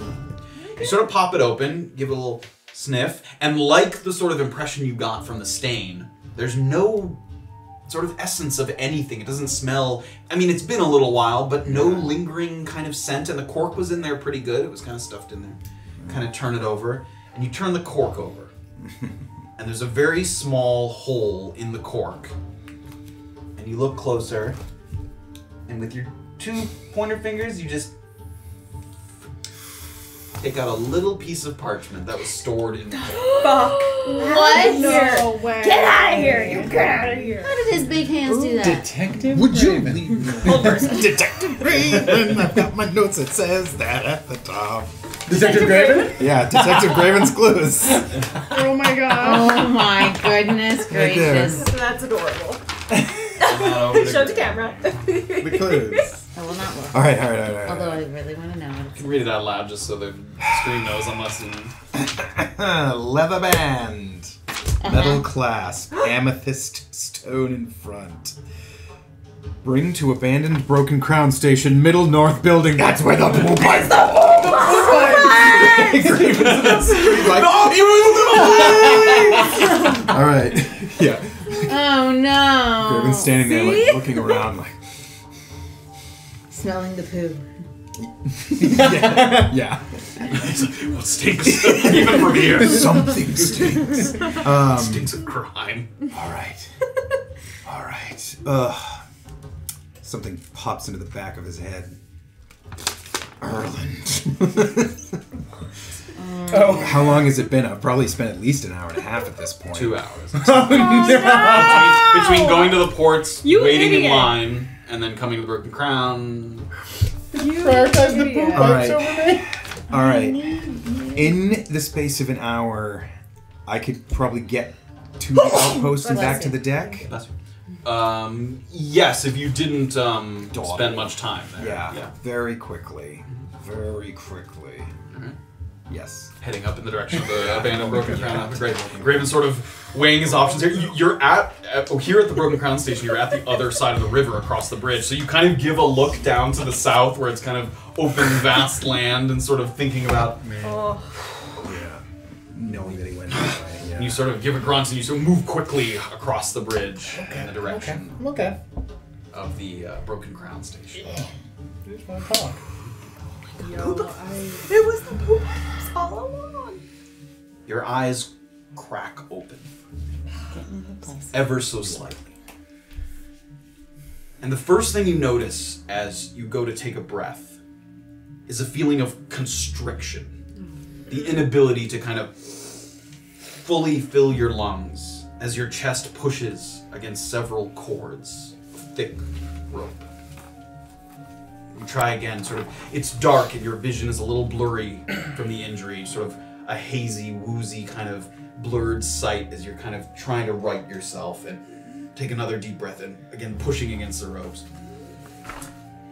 And you let go of that breath. And as you're trying to sort of get your bearings, trying to figure out exactly where you are, it seems like you're indoors. Difficult to tell how much time has passed to this point. And you hear a voice. I never would have guessed that the next time I saw you, you'd be in worse condition than me. And that's where we're gonna end. No, you still get to talk to Martin! You fucked it all up and you still get to talk to him! You came to save me. Wait, what's the plan? You have to save yourself, Get out of bitch. here! And that is where we will pick it No! up Oh next my week God. on Tabletop Notch. We're just gonna make friends being like captors together. Oh, yeah, sure. With Yeah, Erland in sure. the thick of it, Graven rushing off to solve Detective Graven's mysteries. The spin-off. You got my The pipe and spin-off. my hat, like, Oh my Like Foxcatcher. yeah. Sherlock of Coosney. Yeah. That's what they call him. Sherlock, yes, of 21 Baker Street. Oh, Oh my god. that's right. Thank you guys so much for joining us. As always, Oh my goodness. and exciting developments Man, all we around. all had some shite tonight. Oh, yeah. Everybody got into a little something tonight. Did not expect to give up Yeah. pieces. I Well, Gotta do it. there you go. lighten the load. But that is where we'll pick up next time. Thank you guys so much for joining us. As Yeah. always. Lots of really wonderful old familiar faces in the Yeah. chat. Hey, Thank welcome you back. again for Seriously. coming Thanks back. for stopping by. So To the many people things who, happening. last picked. There's a few things have happened since the harvesting yard and whatnot. Just a But- Still level 4. harvesting yard. Still what? Still level 4. Still, yeah, that's Still. well. That's not true. You leveled up after the you just harvesting. left the That's Oh, harvesting. you mean in the That's last right. right. 2 So- years? We've leveled up? We level up. So don't get greedy or I'll level you down. Oh You can't. Yeah. No power. Erland awakes. He's level 1. Bound by the DMG. Wow. So that is where we'll pick it up the same time next week, and we will hopefully, maybe, close the book on a couple mysteries Maybe. and conversations that are He's in on that the fight. cusp. Would He's you in like the fight. to, in your stress, also No. just Or announce the the next one. podcast information again Maybe one the last next time? one. Yeah, if you the podcast comes out every Tuesday morning. If you missed part of the episode, it's on Apple Podcast and Spotify, and we do a re-air of the full episode on YouTube at 5 p.m. Eastern Time.